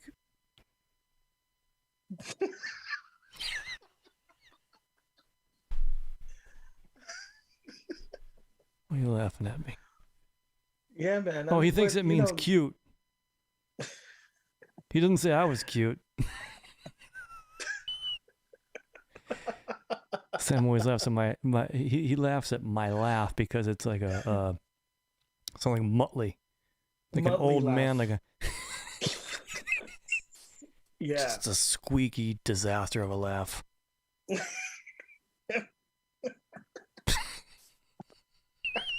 Hear that? Yeah, It's a see? That's whistle. fucking Muttley. I You're can't help Muttley, it. bro. Maybe I can get some surgery done. I'm a little self-conscious about it. You're Muttley. Muttley. That's what he calls me. Hell with him. Fucking He's Sam. Muttley. Sam. Yeah. So Okay. yeah, that's a whole nother topic on its own. Where Where can people find you? What is your Twitch? You can find me twitch.tv/Golden Child NYC. Golden Child And NYC. yes. Any Give other me places for streaming? Just on Twitch right now, right? just on Twitch. I'm no longer streaming on Facebook because it's so waste of time. Um, not in that way. Just to restream, I can't restream anymore because I'm Twitch owns me now. What They are you? own my VODs. They own my VODs. So I can't, and even if I did restream, there's a big possibility of losing my account with Twitch. Oh, well, don't do that. I can't do that. I'm having too much fun on Twitch. I don't want to be Twitch famous. That's another thing too. I don't care about being Twitch famous. I want to be once the just want to clubs put the open music up, out there. Yeah, I good. want to play. Yeah, I want to play. All I want to do is good. play the music That's the way to do get it right now, and just rock out and have fun, and just fucking tell people this is forthcoming and this is the promo that's out. This is released today. Like that's I treat it like my podcast with video. That's all it is. Good. You know. What else? What else in the future? Anything else coming up? What else in the future? Oh, I'm sorry. So I know you do regular Twitch streams. So what days do you do your regular streams? I know you do some like pop-ups here and there, right? But when do you regularly stream? I do Monday. That's the GCFM. That's like Rare Groove and Soul.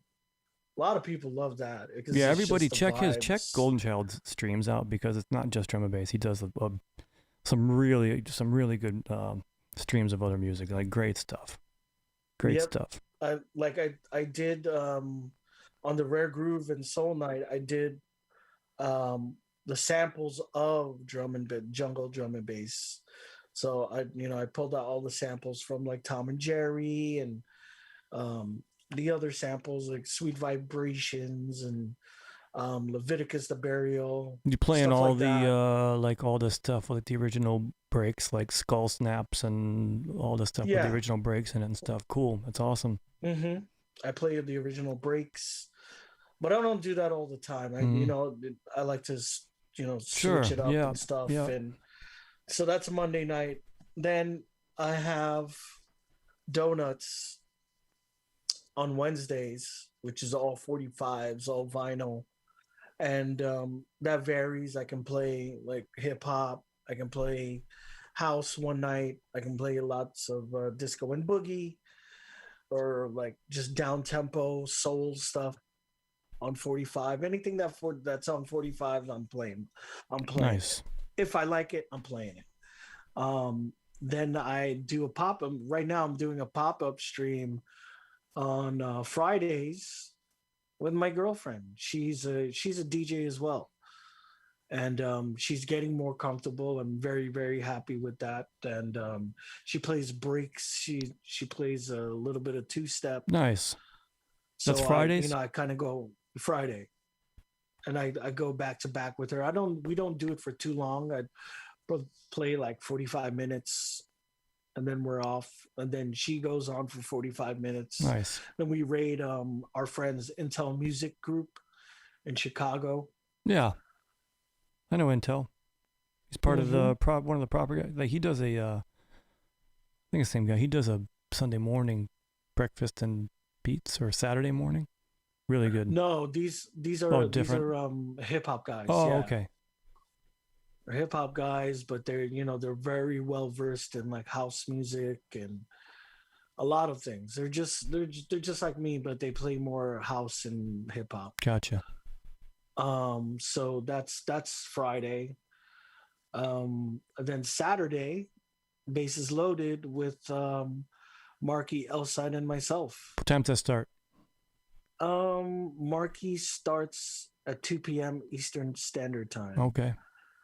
and then 4 o'clock you have L's side, and then 6 o'clock you have me. Nice. And then it's all 2 hour sessions, and it's a lot of fun. I can go throughout the years with that stuff, and then maybe I'll pull out the vinyl if these people are lucky, because the vinyl is just a fucking pain in the ass to put away.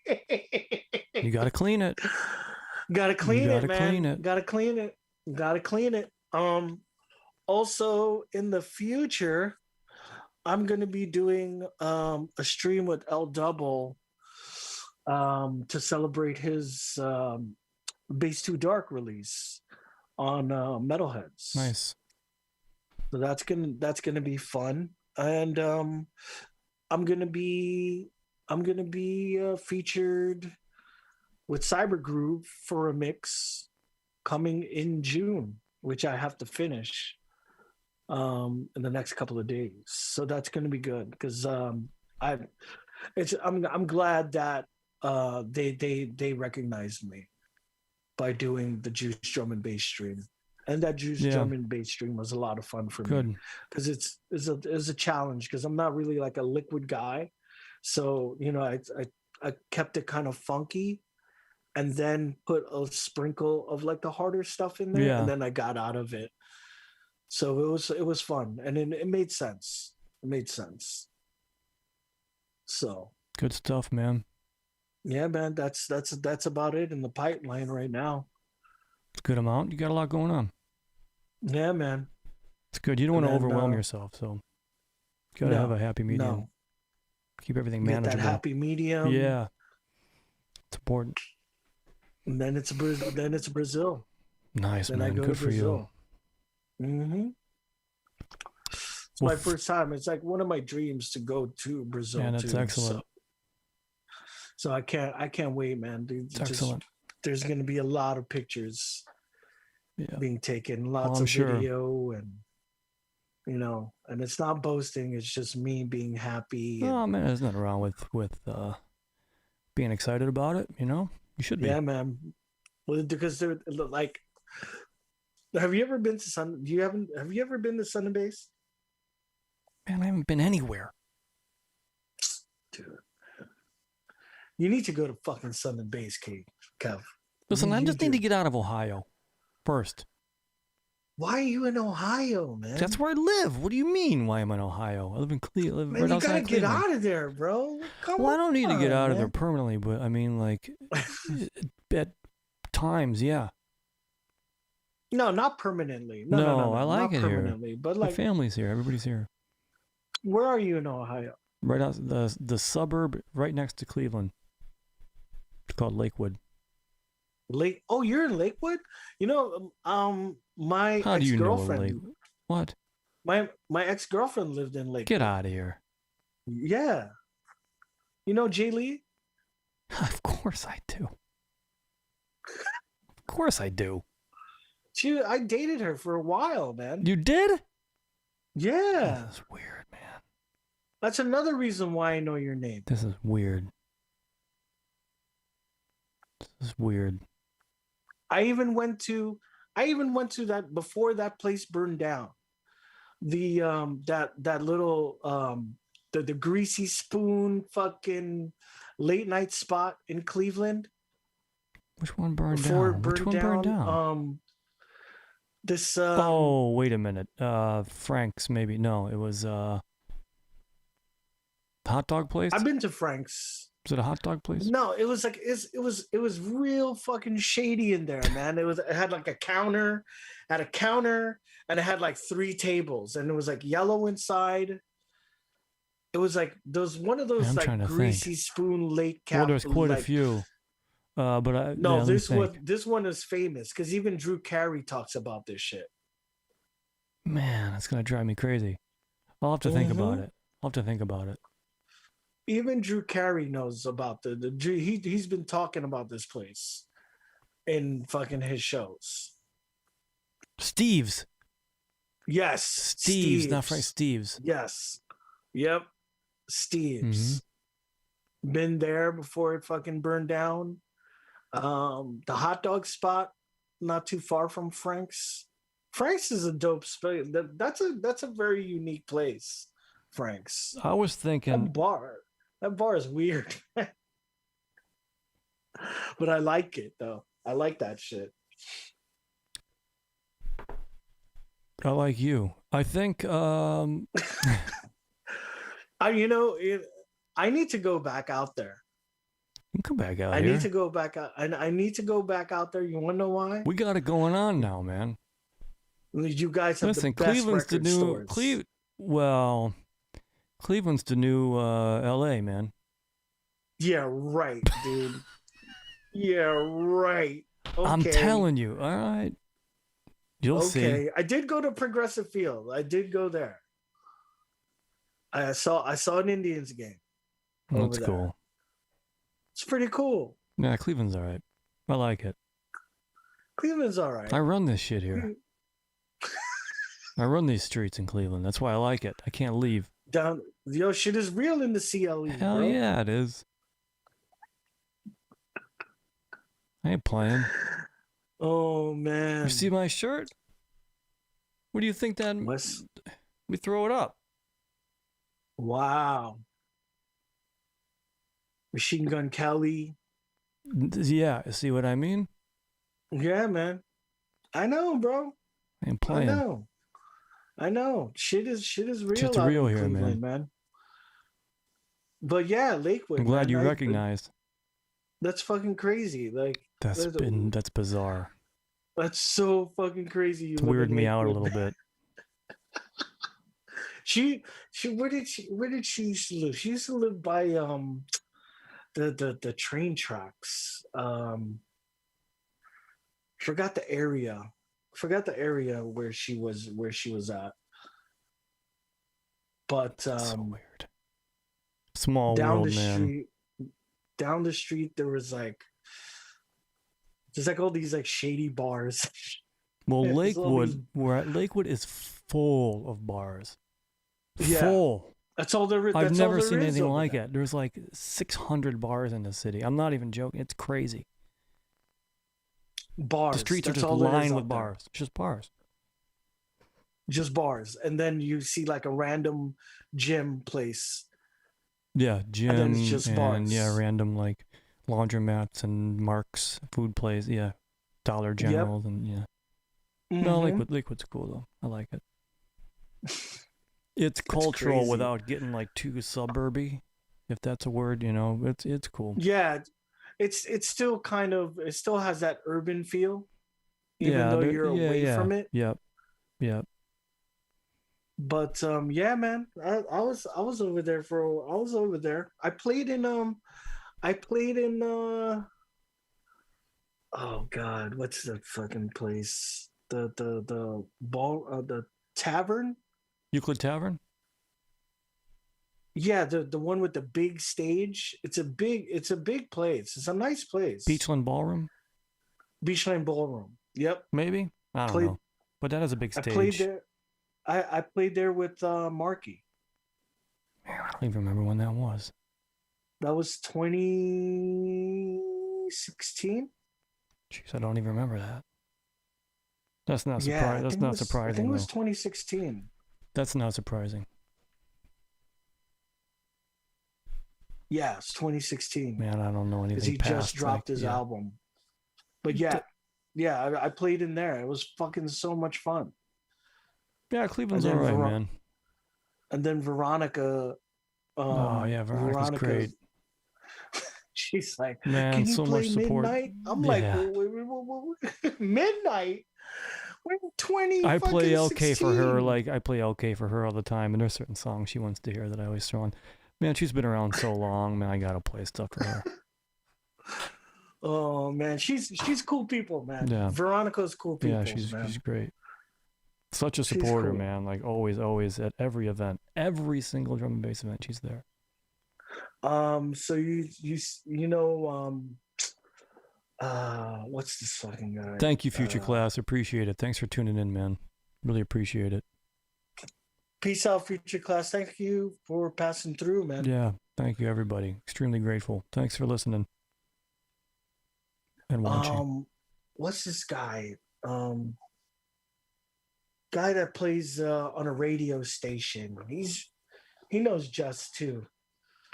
Yeah, it's homework guy, Andreas maybe. No, Or not Andreas. do you know Not Andreas? Andreas. Yeah. Mm,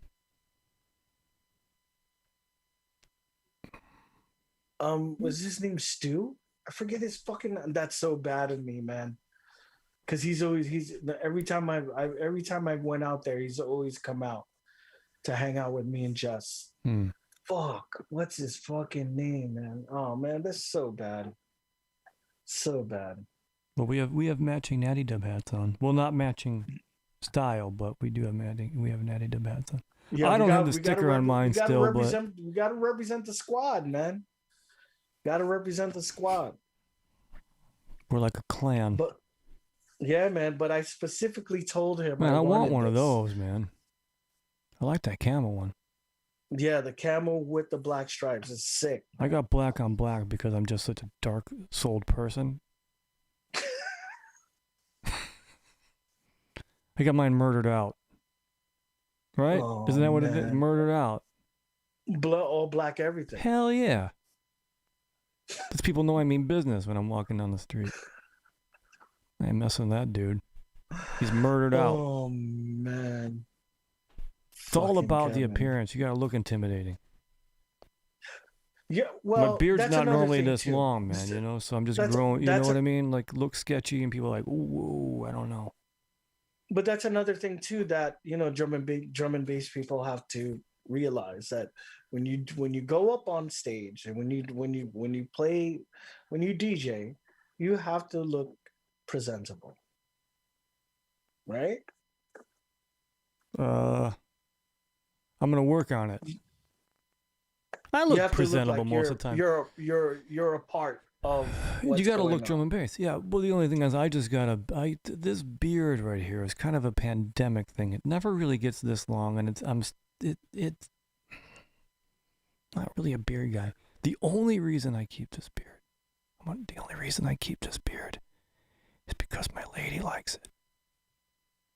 And she's threatened to leave me if I shave it off. I'm not even joking. Happy leave wife, me. happy life. That's I know all I gotta she's say, bro. threatened to leave me if I cut it off. Then don't cut it off. Well, I don't want to cut it. Listen, I just want to get it trimmed down. Like, you know what I mean? Like, take some of this. Yeah. Do that. Even, listen, see this like this? Yeah. Not accepted. That looks good. Yeah. Well, listen. Yeah, I think so too. She's like, don't you dare cut that off. I'll leave you. I'm whispering because she's in the other room. But I'm gonna cut it off. Yeah, just cut it off just a little bit. You know what? It's my life. It's my face. I'll do what I want. Yeah, I and run all of this a shit. sudden, you don't want to be like, you shall not pass. I run Gandalf this shit. I run this shit. I'll do what I want. Make sure she doesn't hear that.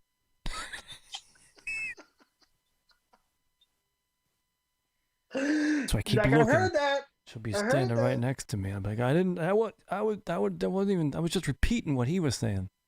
It's agreeing with him. Oh man. Well, thank you so much, man. I really do appreciate you taking the time. It means a lot. Yeah, man, for sure. Really appreciate it. Everybody, check out Golden Child on Twitch if you haven't already. I know some of these guys already follow you, but go follow him if you're not already. Thank you so much. It's my life. You see. Somebody put that in the chat. They're like, it's my life, he whispers. Well, I have to whisper it. Yeah. It's my life. Yeah, shh, it's my life. I do what I want. And then she comes in. You're like, oh, hey, I do honey, what I want. how are you? I run this shit. Oh, hi, honey. What do you need? What do you need me to do, honey? Just come in the beard, no that's problem. all. Just making this look nice for you, honey. You should just do it. You should just trim it to see what she does. Oh, I know what she's gonna do. She'll probably chop off my wiener and throw it in the front yard like Lorena Bobbitt. You'll probably It wouldn't go that be far. sleeping on the couch. You'll probably be sleeping on the couch for a No. week. Maybe I'll shave it off. That's Now, all I if you gotta shave do. that off, I'm just kidding. you're in trouble. You're in trouble. No, I'm not You're gonna in shave trouble it if you off, shave man. that off. Yeah, no, I'm not gonna. I'm gonna keep it for a while. But yeah, man, it was great talking to you. Yeah, Man. you too, man. Thank you so much. Everybody tuned in, thank you so much. Really appreciate it. Again, can't thank you enough. Sometimes I overthank because I really do appreciate it. So Thank you, chat room crew. thanks, everybody. Everyone that's Thanks, on everybody. Facebook. Check out Salutes. Golden Child on Twitch. I'm also doing live streams now on Twitch. So When are you doing that? When you live I don't streaming? have anything set because I'm trying to figure out when everybody else is doing their thing. I don't want to like overlap, So just trying to figure out a good time. Kevin, it's the fucking internet. I know, bro. but like it's not like I'm gonna take anything from anybody. I'm just saying, I think you try to make it so. I just, what it is. I think more than that, I just have to find a time that works best for me, where I can know that I can do it every week at a certain time, and then That's it. throw randoms in between. I think that's the most important because time can be a challenge. So. I think you get idea. I think a good way to spread your name on Twitch is by doing these raid trains that some of these people coordinate. Yeah, I've been seeing that. Yeah. Do you know So Carla? you should throw Carla Scarlata? Carla? Scarlata. She was in here. Yeah, she was in here. She asked me to do something. It was like something like Flex is doing one or something in a little while, a few weeks or something. She asked if I would want to play for a little while. So anything that I can get like that, I'm all about. So Yeah, I'll man, take you it. should do that. Yeah.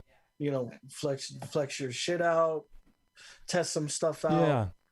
I'm all about it. See what works. See what works and what doesn't. Yep. So. Well, thank you, man. Yeah, man. No problem. Your mom's. No problem. See you later. Never see you. Future class. Thanks again. Oh, your mom. Salutes, guys. You an entity. Salutes. Natty Dub salute. Soldier salute. Natty Dub for life, dog. That's right. What? Oh, You hold on. what?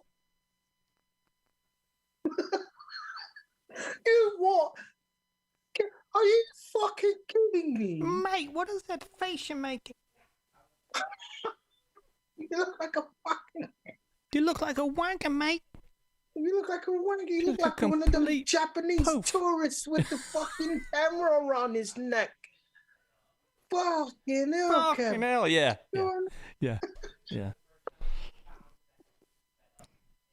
For those of you that don't know Sam, I'll have him on. You'll know exactly what we're talking about when he's on. Yeah. Yeah, man. Sam, you need to have Sam here. Yeah. Sam is the big boss over at Natty Dub. So Yeah. I got to do a he's- little coercing to get him in, to get him on. He says, "Yeah, I'll do it, mate." But like him saying, "Yeah, he'll do it," means like he's just saying, "Yeah, he'll do it," but he has no intention of doing it or like whatever. So No, he'll do it. He'll do it. I think he will. He'll do it. He'll do it. You got the rest of the boys on. Well, it. that's why I think he'll do it, Saxon because and everybody Dark else has and done it, or like the other guys, some of the other guys have done it, and it's like safe. K-Jaw. It's safe. Yeah, he's like, okay. You need Vital. You need to get Daisy on here. Yeah. I'm gonna reach out to more guys eventually. I think the more that people see it's safe, and I'm not gonna get into anything too no politics or scene politics, none of that stuff. Yeah, none of that Keep stuff. keep it positive, If you need help on any of that stuff, please. Yeah, man. give I me mean, a for shout, sure. man. I do. It's like, and just for people to know that you're not doing at least I'm not trying to do some, it's not meant to be a joke or not take it serious. Like, I want to, people to know more about, the guys that they're seeing play, a little bit more about their background, a little bit more, some fun personal stuff, I think it would be, I think it's interesting. So. For sure, man. Just holler if you need me. I appreciate it. Yeah, we'll do. It's all good, man. Any questions you have, just shoot them to me, and I'll try to help you. That's all. I do appreciate that because again, that can be me randomly reaching out to some guys are like, "Who the hell are you? Why do you want to talk to me? Yeah, What the hell are you gonna and rope me some into?" I'm like, yeah, "Listen, man, I because promise." some of them do act like that. Yeah, and I get it, man. Like, think about it. I'd be the same way. Like, what kind of crap are you? How is this? What am I signing up for? Right. It's the internet after all, and somebody who doesn't know you yet, And and you need to do the Armani thing and the track thing. Yeah, that would be well. I'm having Valiant MC on Saturday, on mine, on here. But yeah, that'd be cool. I know they do one too. Yeah, man. You should definitely do that. Thank you, your moms. Your mom says I have a pleasing voice. I appreciate that. It's actually the mic. It's the mic. I have a good mic. A pretty decent mic. It helps. It's it brings the mic, out, right? It brings out that. Full of shit. Listen, it brings out that smooth, seductive sultriness in my voice. It's very hypnotizing. Kevin, did you hear how I just did that? See that?